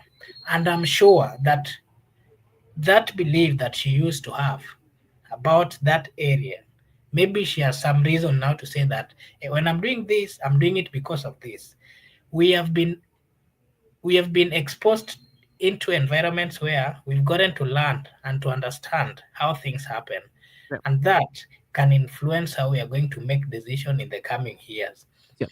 And so I totally agree with what you're saying. The political ground and everything, the way they happen, there's a formula on how they happen. But let's also accept the fact that it might get different in the coming years. It has, not it must, it has got the difference. And I will let Meguda come in that I will tell you where the difference now is. I'm also in agreement that not it will, it has, because let me just finish what to clarify whatever Opondo is trying to do. Yeah. In my view, they are trying to set agenda of 2027 that we are going in a contest of watu wa ukabila na watu wasio watu wa ukabila. They are trying to set the agenda of tribal politics in 2027 because there have been agendas in this our politics contest. In 2022, there was dynasty versus Asla, and it worked out for the people. In 2013, there was this ICC thing that ICC is coming for us, come and protect us. Yeah. You come and protect us from the ICC. 2007, it was like the people who oppose the constitution and the people who support the constitution. I think there have been this systematic setting of agenda of the contest in each and every election. The forthcoming election, they are clearly setting agenda, and they want it to get down to the people that yule tulimfukuza ni mtu wa ukabila, wale watu ni watu wa ukabila, sisi si watu wa ukabila. They are now running away from the Asla narrative and dynasty narrative. At the same time, they are running away from accountability. They don't want to question, they don't want to ask them about service delivery. Ulifanya nini? They don't want those questions. They just focus on campaigns. The way Kimani Ichung'wah was speaking in Western region that yule ukabila nilimfukuza. Now Opondo Kaluma is trying to streamline that agenda on expert that 2027 is about the tribal people and the anti-tribal people. That's my view. But they are getting it wrong because that's why I agree with Makubura and Benso that they are getting it wrong, that we are not there. We are beyond whatever they're trying to set for us as young people. And I'll just use the living example here. It is very possible for me and Judith to work together without anything about tribal. As we don't care about tribal things, as we care about good governance, we care about good policies. If it's a matter of tribal thing, we could not have divergent people in this platform. We could not be hosting people in this platform. And remember, the majority of the people watching this platform, you know them better where they're coming from. It means that it doesn't matter who is analyzing, who is the panelist. The panelist must be someone from a different region, but the viewership, if you look at the viewership coming from a different region, far perfect. If you can find a panelist from the region where Opondo Kaluma is coming from, but the viewership are from the region where Gachagua is coming from, majority of them, it's a clear indication that Kenya's people, most of the younger generation, are beyond the agenda they're setting to us that in 2027 is agenda of tribal politics. They might get it as the older generation, But young people, we are not there. Okay, thank you so much, Miguda and Makobura. One thing that I want to share with you, and I feel like the conversation has already started. You know, if you're very keen on the politics of this country, um, it has always been politician fighting politicians in terms of somebody being in opposition and somebody being in government, and that's where like they would go and have these insults in the public rallies that they usually hold. Ayaga, Luo knows poor Kikuyus aren't their enemies, and Kikuyus knows Luos aren't their enemies. 2027, Obagni Maki. Okay. So this is what I'm telling you. If you look at what is happening, the majority of young people from from June last year, on 25th of June last year, actually the finance bill activated the conversation of young people, especially to get interested in politics. Yeah. And these young people are raising these issues. And if you listen to what the young people are talking about X, they're not talking about tribe. They're not talking about who becomes the president, but they are questioning the integrity, accountability, and transparency. And there are people who believe in the rule of law. Something that unites the young people is not a tribe where you're coming from. They are united on under the Constitution of Kenya. Most of the times when they talk about that, they talk of their rights and quote about the Constitution. That is their leader. They call themselves tribalized. You know, so when such like conversation are happening, that's why you find the political class, if they are shaken, they come together, you know, so quickly, yeah, such that they would talk of how to teach the children who are commenting on the social media to respect and to have morals. Yet themselves, they don't replicate that morals to the people. Some of the things that even they're saying, you know, is not making sense. So by the fact that the political class have been shaken by the conversation that is going on, especially with the younger generation that has majority of population questioning the leadership of the country, not even for the presidency or any kind of leadership, including the opposition, you know. And if you can listen to what Sifuna is saying, yeah, but Sifuna said that he's very happy because like Kenyans have started to have this conversation and they know that they are more powerful than the leaders. So that is what is creating this fear. So that is what I think. They don't think about the oath that has been taken. They don't think about that. They are thinking, okay, how can we have a better country? So that's what I think. Akubura.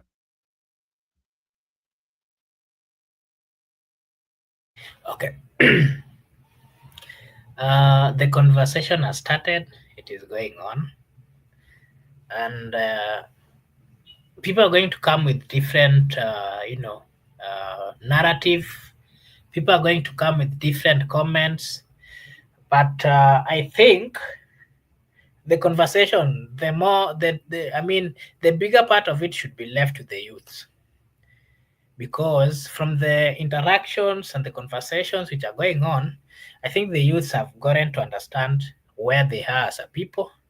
They have gotten to understand that they need to play a part in the leadership and in the governance of the Republic of Kenya. And so if I see our leaders, Kina Kaluma, when I see our leaders like Kina Tandi Mail, anaitwa Tandi Mail. And by there I really used to like this honorable member, Tandi Mail, until some few weeks or days when he came out to speak as if I asked myself if really he had maybe left or forgotten his, I don't know, his mind somewhere, na alikuwa naongea alikopa ya mtu mwingine. I don't know. The comments that he made, I think currently, as much as they think they're political leaders, they should not attempt speaking on behalf of a community, because round hii sisi hatutaonyeshwa, hatutaambiwa, we're not going to be told that we should follow a specific direction. We are not going to accept to be shown the way, just like our good friend Eric Kayaga was saying here. This generation is a generation that is well educated, a generation that is well exposed, and they know what is right and what is wrong. We will never allow political class to make for us decisions, because out of the decisions and everything that they've been telling us, they've made mistakes, and courtesy of the mistakes that they've made, we the youths ni sisi tunasuffer. And I think it is high time that we also use whatever platform to educate the youths of, no matter where they're coming from, no matter the regions they're coming from, no matter their culture, no matter their education, they should get united by one thing. We are all Kenyans. We are suffering as a people, and we need to fight this suffering. This suffering, part of it is caused by the political class. Okay, thank you so much. There's something that I'm looking for here. I saw it on the Daily Nation. I'm trying to look at it concerning the bursary. The controller of budget decided to hold the bursaries that have been given to governors. So I think that is a good move. Maybe we can have a discussion on that. What is your take on that, Mr. Miguda? As I look for the SRC has decided to hold on of bursary disbursement. yes, And for the county government and yes, for the National Assembly, the so-called CDF, the so-called CDF from our members of parliament. In my honest opinion, I've always maintained, and this is not the first time this conversation is coming, and I've been believed that if it's a matter of disbursement of the bursary or a matter of the bursary coming from government of Kenya, because either way, the government or the national government, they're just all government of Kenya. All of them are government of Kenya, and the pupils, the students are from Kenyan state. If at all it's coming from the government, the way they're purporting, not coming from an individual MP. They don't come from Salasia, they don't come from Babu, they don't come from Sakaja. They're just coming from the government of Kenya with the taxpayers' money. If you just make how they can channel it direct to account of the school. The school can discuss how many children are vulnerable who can access the bursary. That criteria. It comes direct to the account of the school, to the student, or it pays direct to the student. It doesn't need to pass through the hands of the MP, Mheshimiwa, of the hands of governors. Then they can take credit on it that nilikupatia basari. Nilikupatia basari. Hii basari imetoka wapi? That's the question you're asking. Is it coming from your own pocket? You can't come to campaign on the platform. I gave you bursaries. You can vote for me. The previous time I gave you I distributed bursaries. No, those bursaries are coming from taxpayers' money. They are coming from the national treasury of the country. That's why we still need to be so that if you go direct to the needy student, those people are not capable, because even in that distribution of bursary, there's discrimination that those people are able to pay school fees and they're getting the bursaries. Therefore, it should just go direct to the school account and cater for those students, so that there should be no entitlement from these MPs or governors that the people who are issuing bursaries. They don't issue bursaries. These bursaries are just from the national treasury to assist Kenyan students or pupils. Okay, thank you. And this is the Daily Nation. I usually do access the Kenya dailies every day, and there's a section that a big fight over bursary billions and why ODM governors are angry with the budget boss. And do you know the reason why they say they're hungry is because that disbursement is held. And one of the things that we have to agree as a country, there are things that if you're in management, it could be quite much easy because there's a duplication of roles, especially when it comes to these issues of the bursary. Because you will find the president has a bursary. We have the deputy president might be having a bursary. Then we have the governor has. They have the member of parliament has. We have again the MCA and all that. I don't know whether MCA has, but like, is that so much duplication of roles? But at the end of the day, Women rep. just to take a typical example, let's say like we are in a constituency where the same constituency, the governor has a bursary, the senator might have, member of parliament, women rep, and the MCA, 5 people having one bursary, and this one is called the education bursary for paying for people's school fee. And still you find that in that constituency, there are people who are not even going to school. People are lacking school fee. Yet, all these leaders, almost 5 of them, have that money. How does it happen? And it becomes a campaign tool. When you start to campaign for next general election, I gave out the bursary. So I think the government or the people who are in charge should come up with the legislation on how this money should be disbursed. We know the number of people that we know from that constituency, that we have 12,000 people in that students, and we are going to give them this amount. So I think, to me, that is a very good move, and it should continue, so that we can get equity, especially when it comes to distribution of the school fee or the bursaries.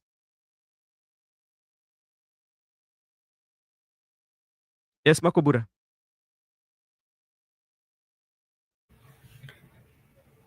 Yes, sorry, I was just trying to finish something here. I've just finished. Would you please brief me on? I've forgotten the question, yes, but kidogo tu imeniapa kidogo. Okay, sawa sawa. Uko unafanya nini kaka? Nilikuwa nasaidia mwenzangu hapa, alikuwa anataka usaidizi. Okay, asante sana. Unajua ni mzuri kukuwa jirani mwema.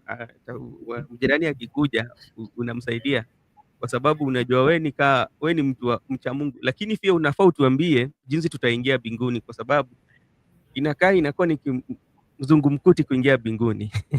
Na tena imesemekana na imeandikwa tena kwa Biblia that kuingia mbinguni itakuwa kigumu, na inalinganishwa na sindano, na inaitwa nini yao, ile kitu inaitwa nini, tundu la sindano. Itakuwa ngumu kama tundu la sindano vile tu. Tundu la sindano nini inafaa ipitie? Kuna jambo ambayo ipitie ndio na uzi kupitia, na itakuwa gumu. Just the same way it is being. Nikusaidia kidogo. Wanasema kuingia mbinguni inalinganishwa tambia kupita katika tundu la sindano, lakini mimi si Biblia sana, lakini najua hayo. Ndiposa pia mimi nasema ya kwamba the same applies. I would use the same biblical quotation. Can you please try to rectify your mic? You are kind of like breaking. Just log out and come back. I think you're breaking. I don't know whether it is the internet or your mic. One or two of them is not working well. Miguda, before Makobura comes, as he still fix his mic. Yeah. Yeah. You already mentioned something about the education. I wanted Makobura to say something. Na yeye na hii kimbelembele yake na Kiswahili, hata kama mtu anajifunza. Makobura ametusumbua. Hii mashine yangu ndio ilikuwa inapoteza moto kidogo, lakini nimepata suluhu. Na nimekuja na suluhu vile president wa Tanzania naye pia anaitwa Suluhu, na akikuja Kenya alisema amebeba suluhu na yeye, na alikuwa anasuluhisha mambo. Yes, so you were talking about education. Yes, tulikuwa tunazungumzia swala la the budget controller has held the money for bursary, especially for the counties. And we were saying that is a very good move, because we have duplication of roles, especially when it comes to bursaries, whereby the leaders do have these bursaries, but we do not see quite much significant on them, because like even in those areas whereby they are leading, there are quite some number of students who are coming from a poor background who still cannot access good education, yet they have the bursary. So I think that is a good move. Yeah, on the same, I heard Miguda also talked about it, and it is true, according to what Miguda said again on the issue of bursary. Bursary, I think those who came up with the thing called bursary. Bursary was totally meant for people who are coming from, the poor background. But I want to admit to you here that I've been in this land called Kenya. I have interacted, I've been close to people who are in power, and I can attest to you that nowadays bursary is only meant to close relatives of these politicians or these people in power. There are people who are enjoying the bursary thing. Unaweza enda umeapply bursary, wewe unatoka katika family yenye hawajiwezi na unakosa bursary, na utashangaa ukiona ya kwamba mtoto wa mheshimiwa ama ndugu ama sister ya mheshimiwa naye yeye amepewa bursary, na utapata ya kwamba alipiwi hata fee. It is the bursary that pays for his or her school fee. The question that we are asking ourselves is, what has gotten into the minds of our political leaders to an extent that they have totally forgotten that what is meant for the poor should be for the poor. They are taking advantage, being that they are the people in control, of this amount of money. And so they are giving it to people that they decide they want to give it to. They have neglected the poor people, and this money is meant to help the poor that they can also get without being sent home every now and then. And so some of even these people, members of parliament, or those who even demand this money to be released, wengine unapata ya kwamba wanachukua hii pesa that is meant to cater for the education of the people who are poor.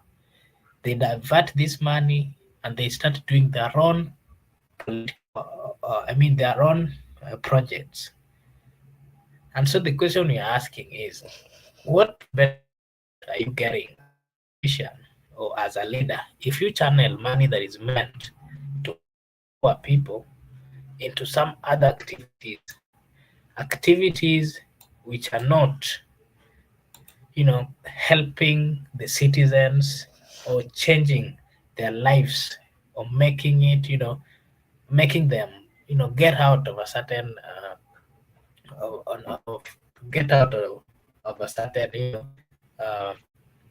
problem. So I think my opinion to that is the political class and the people who have been given the mandate, they should ensure that they take responsibility and they clarify, and audits should be done.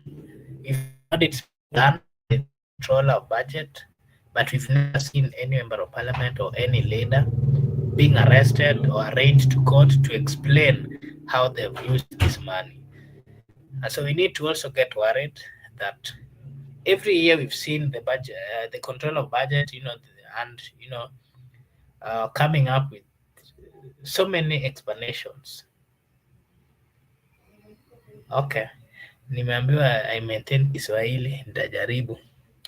Mara nyingi tumeona the budget controller akisoma yale ambayo anasomanga na anasema ya kwamba hii pesa imetumika vibaya, huyu mbunge ametumia pesa vibaya, lakini hatujaiona yule amepelekwa jela, yule amepelekwa kujibu haya mashtaka. Na sasa sisi kama wananchi tunajiuliza maswali mingi, kwa sababu tunajipata mahali ambapo tunashindwa kujua what is the need of the controller of budget to keep on giving us the gaps and how the money has been misused, and the relevant authority that is concerned of following up or taking these people to court, they are not doing that. Mr. Migode, how many times have you seen red flag, the controller of budget flaggings, giving so many red flags on how these monies are used, and we've never seen the mentioned leaders in court. And again, I would also ask you this question, Mr. Migode. What is your take on, what do you think, or what should we do as a people? Because the relevant, of course, authority has failed. We are the citizens, and so we also give opinions on what we think should be done. We've seen so many times Margaret Nyakang giving statements and telling us even now the national government has been misusing money, and now some money has not been accounted for. And we've never seen people, taken to court. We've never seen investigations. What is the need of her or that department, giving us these information if there is truly no action that is taken by the relevant authorities?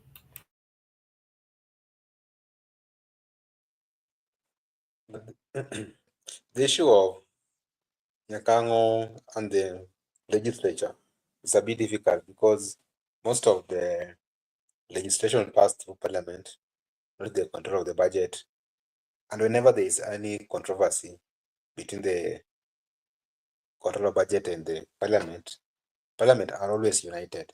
For example, this issue of bursary or disbursement of the bursary, there's no single day members of parliament have divided. They are always united. They unanimously oppose whatever proposal comes from the control of the budget concerning the issue of bursary, because they know they are the beneficiaries and they are the entitled. They bear the entitlement of that bursary, because most of them use it as a campaign tool. Most of them use it as they to signify that they are doing for you a favor as an electorate by giving your son or daughter a bursary that you lack, for instance, that there are people who must help you.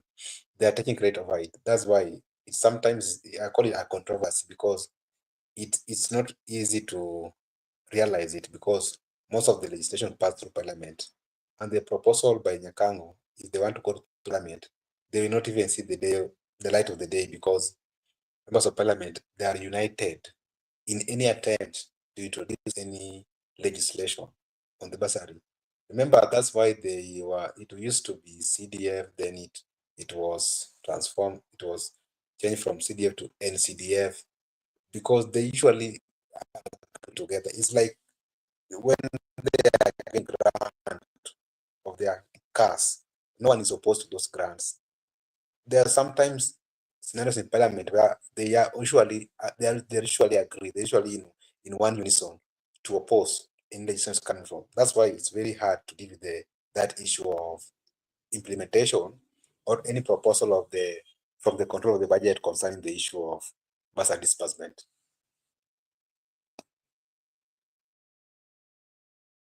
Okay, it is upon us, the people of Kenya, and those who have positive interest on ensuring that we get uh, we get uh, we get our country on the right or the safest side, to always stand up and speak up and to give our opinion. I want to remind our viewers that this is Brother Benson Media, and here we say that your opinion counts. I want to take this opportunity to thank Judith Karitha at the comment section, Gypsy Corner at the comment section, Eric Ayaga at the comment section, Asili 2TV, asante sana. And there was also Tony Cruz, who was watching at via our Facebook platform. There is also Tony Blair. Thank you so much, Tony Blair. And there is also William Owanda. Asante sana, William Owanda. And who else? There's also Brenda Obedi. Thank you so much, Brenda Obedi, for coming in. I also saw Gitonga. Gitonga was in. Yeah. So kuna Kwach Moto Kubwa pia alikuwa anatutazama kwa upande wa Facebook, na kwa wale wote ambao wanatutazama pia wako hii upande ingine hii ya viewing section, pia nyinyi pia tunawashukuru na tunasema ni asante. Gitonga, asante sana, tumeona wewe umekuja.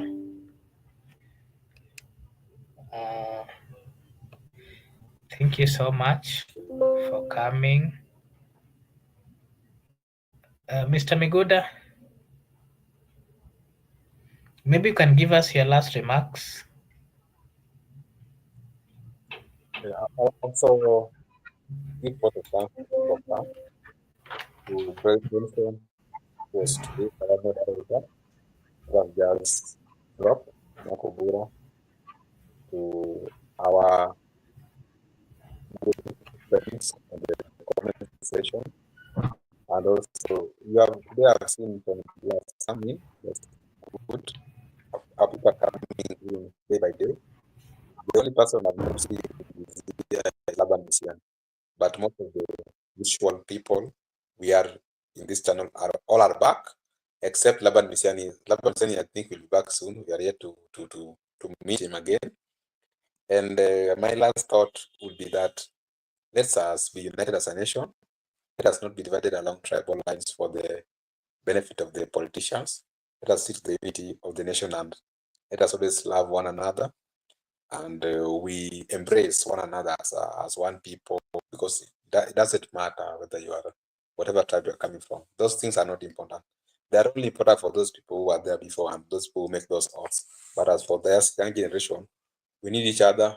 We should even intermarry across, and we play politics of alliances because we're coming from different background.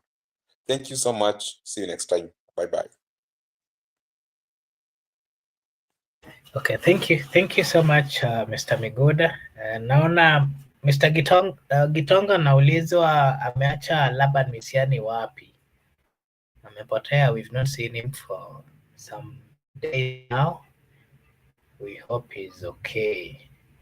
Yeah, so to our viewers, this is Brother Benson Mead.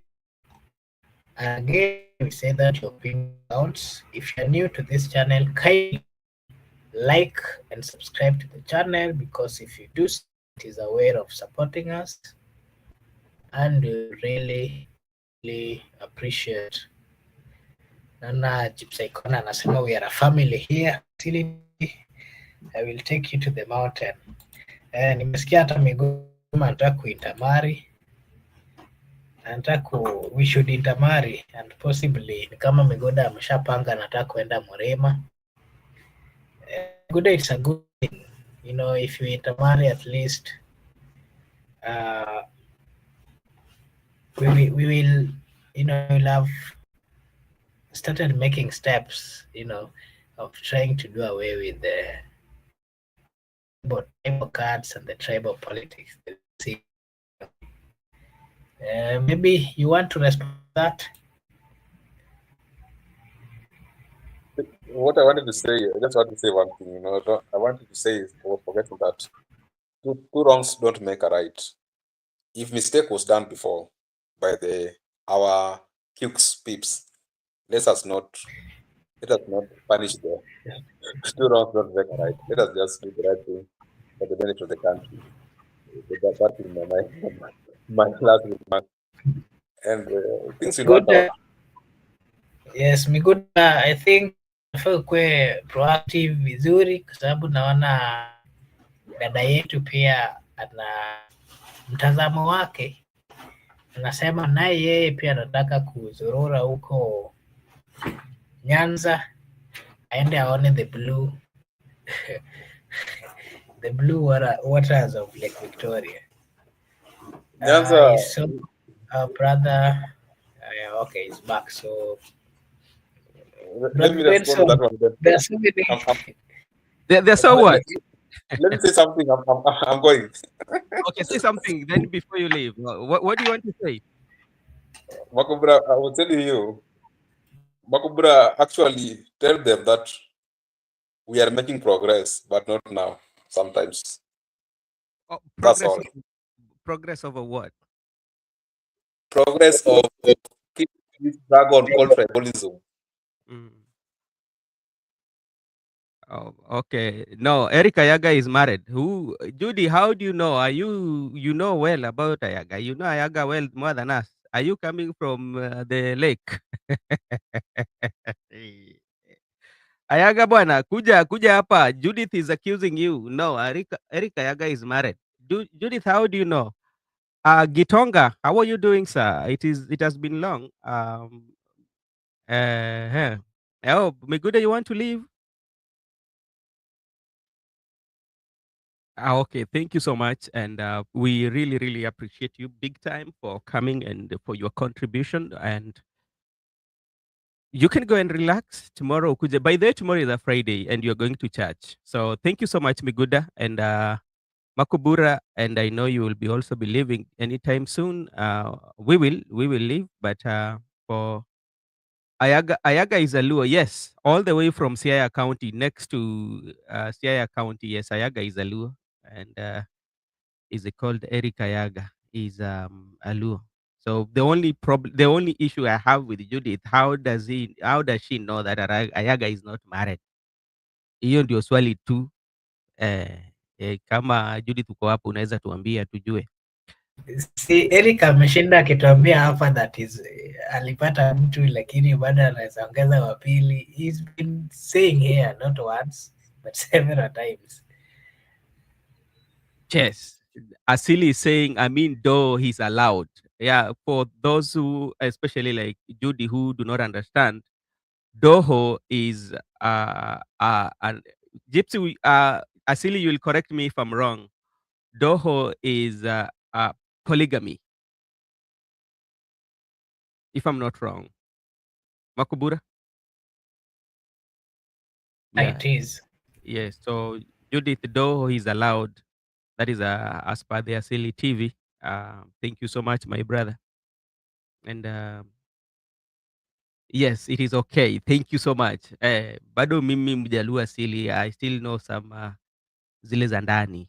Kwa Kiswahili tunaita zile za ndani. What else? Uh, Ayaga is a Nairobian. Hiyo Nairobi tu ni mtu alienda kutafuta kazi bana. Ayaga alienda kutafuta kazi Nairobi na kwa bahati nzuri alipata akapata kujua jiji ya Nairobi. Akawa mwanajiji. Unajua most of time unajua jiji la Nairobi ni ile time most people, the people in Nairobi for quite some time now enjoy the streets of Nairobi. That's like me. Someone telling you that the streets of Nairobi, then that's a true hustler. I think there is someone who does understand the city very well. To be very sincere, Nairobi is a place that I've never loved. I've never liked it ever since.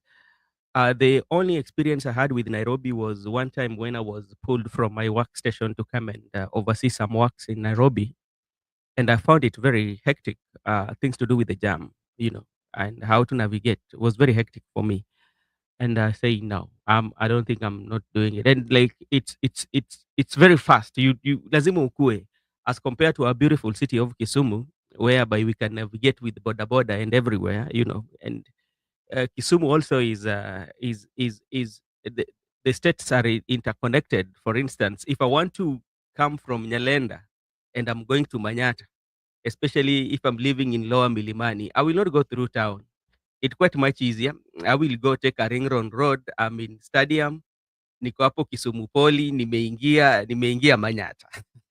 Alafu napanda hivi I'm in Kondele.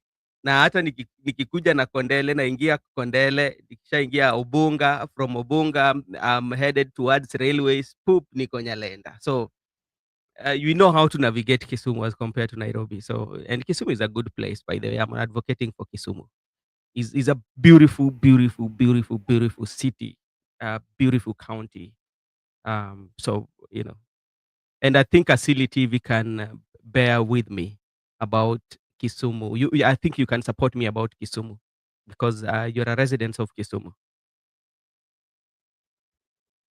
Najua mpaka huko Nyakach Plateau. Okay. Hata sisi tunajua Kisumu vizuri. Wewe unajua Nyakach pale na umemaliza Kisumu. Siku gani ulikuja ukaishi Kisumu? Tuseme tu Kisumu town. I've stayed in Kisumu I've stayed in so many places. I've stayed in Nyamasaria. I've stayed in Gesoko. I've stayed in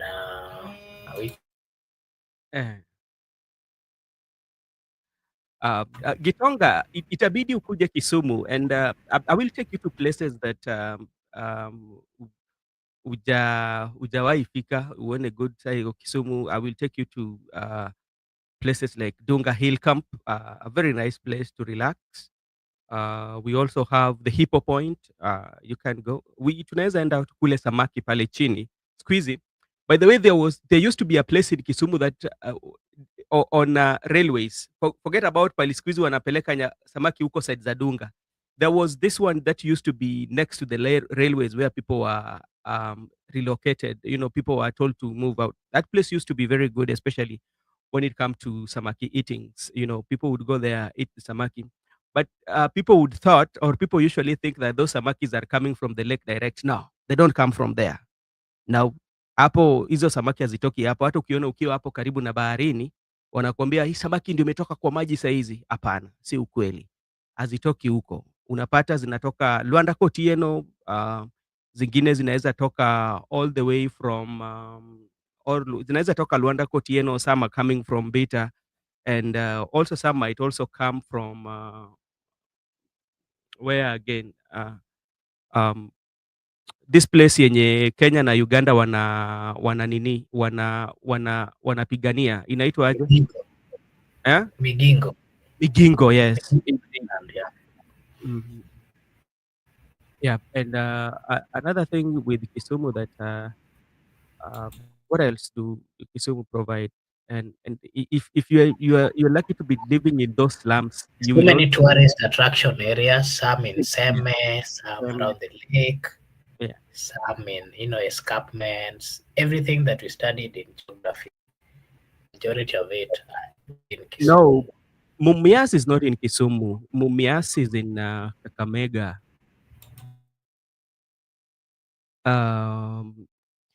Mumias in Kakamega. What else is he saying? Bro, Benson, I'm born in Kericho, so Kisumu is a nightmare to me. Joto, I can't stand up with the kwetu juu ya mlima huko. Yeah, hiyo ni kidu na Kisumu pia. Kisumu pia iko na joto sana, na ambapo kama hujazoea joto itakupatia shida kidogo, lakini um, uh, labda tuseme kama Upendo ambayo ipo, na pia ukitaka kukuja saa zile za watu wanasimulia ama watu wanazungumuza katika Kiswahili utafurahia. Kuna wakati sijui kama uliona ule mama pale Ubunga alisema hapa sisi Kisumu wanatuzoea I'm a good representative.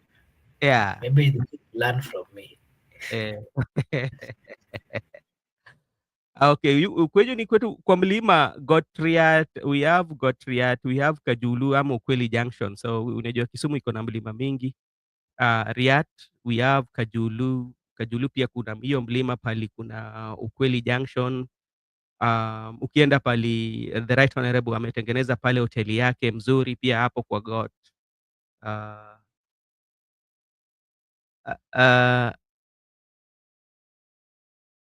Asili TV, so you are not even oh, anauliza Gibson na okay.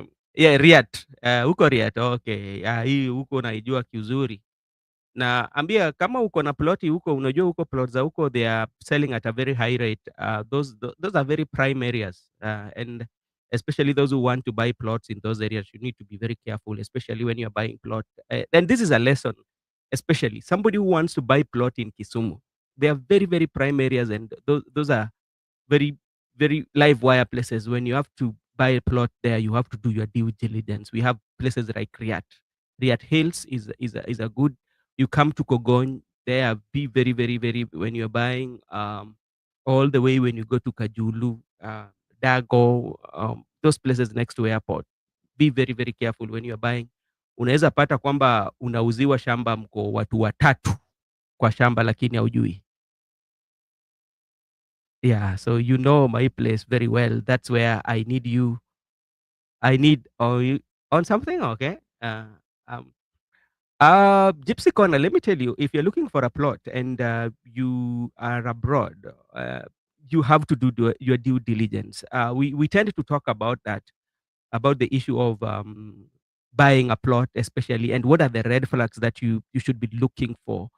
one of the things that you should look for is Tuni Mohammed is the one who invited me here na sijamwona, wacha leo nimtafute kwa Bernard. Thank you so much. We will really appreciate you, Mr. Gitonga, for that. Mwambie is a very good friend of mine too.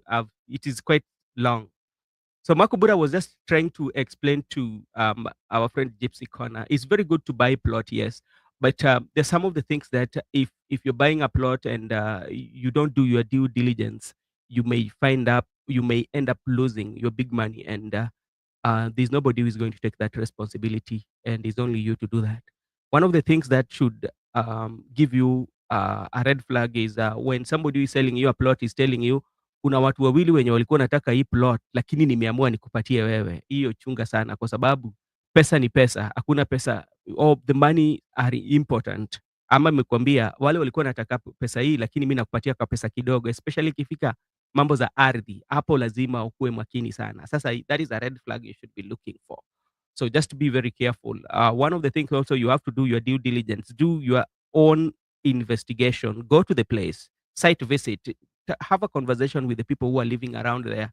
If they know any history of that plot that is neighboring them, it will help you good deal and will make you to make a decision that is going to be good to you, beneficial to you. So those are some of the things that you should be looking at, my friend.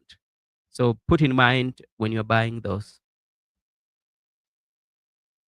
Yes, Makobura, what else before we close?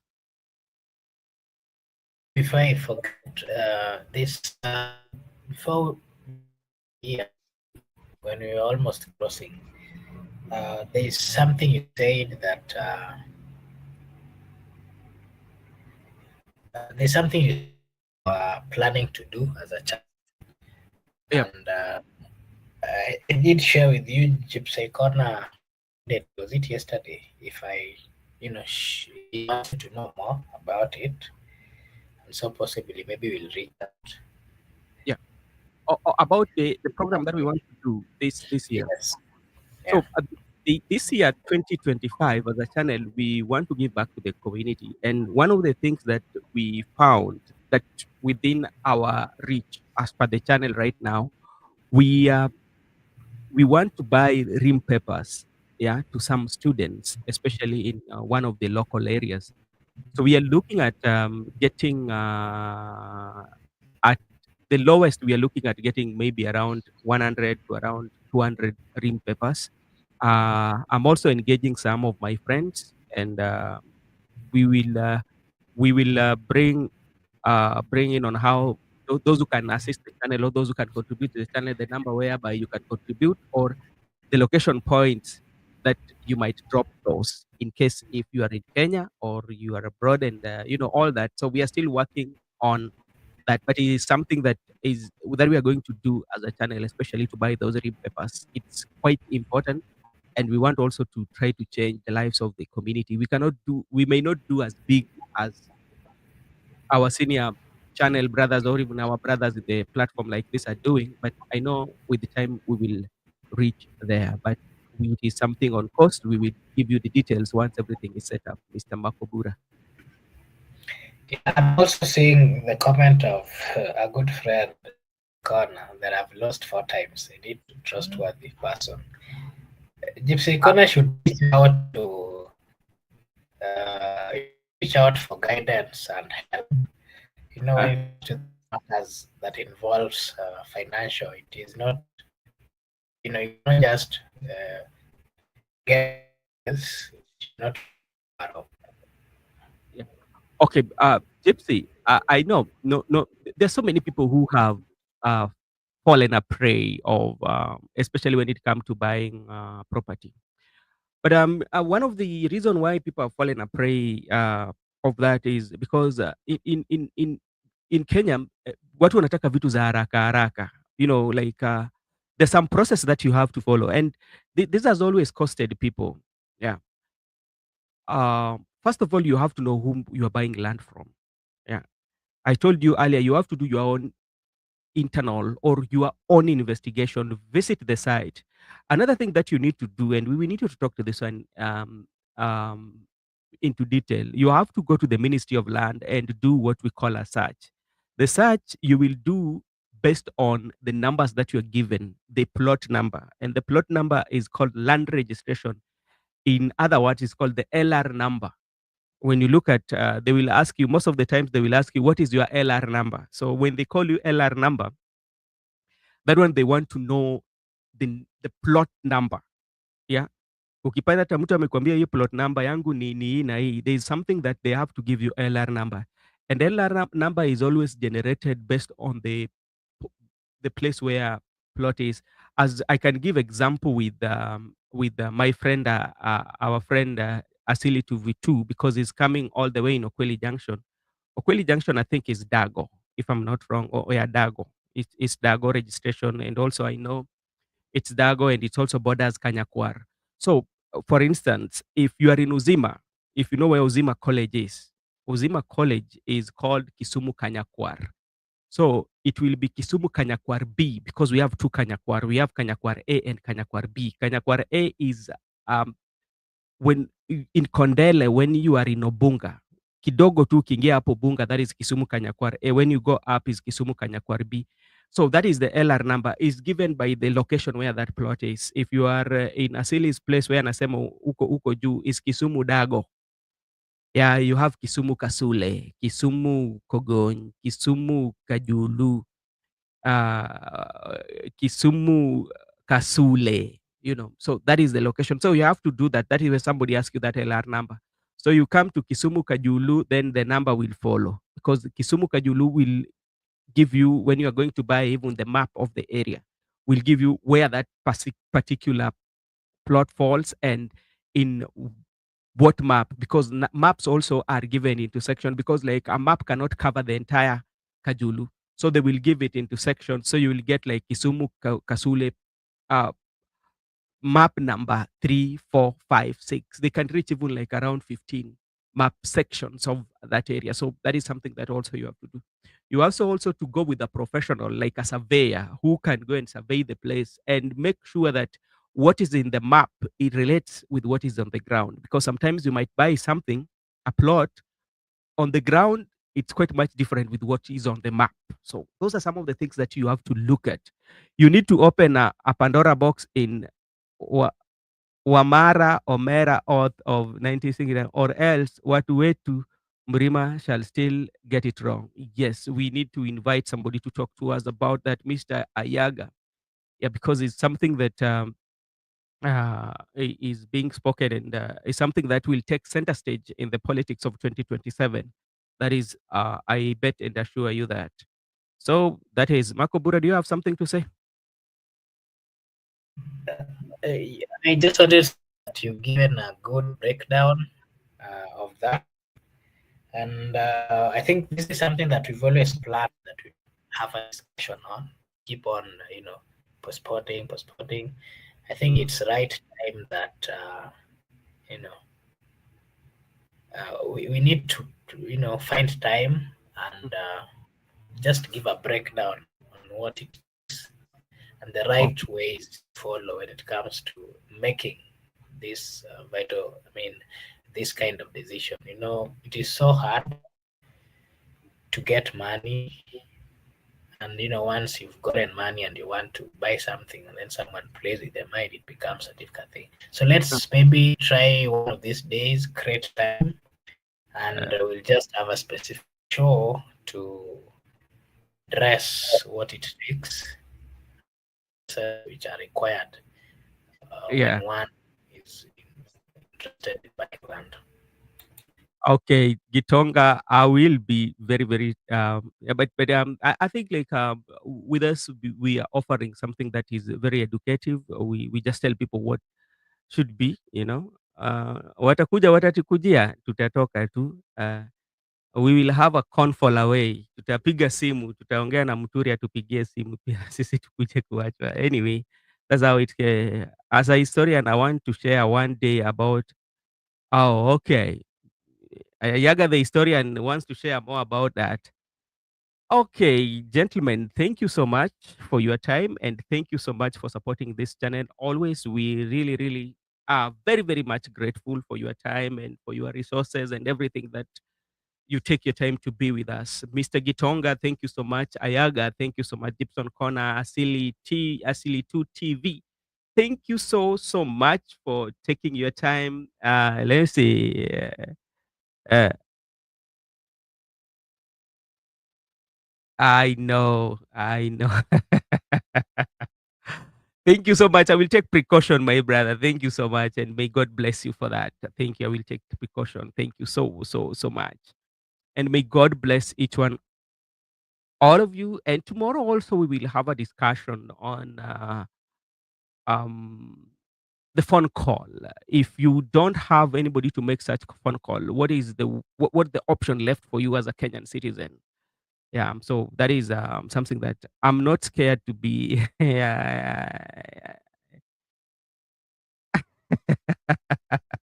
Ayaga amepata kazi. Okay, Gibson Kona, thank you so much.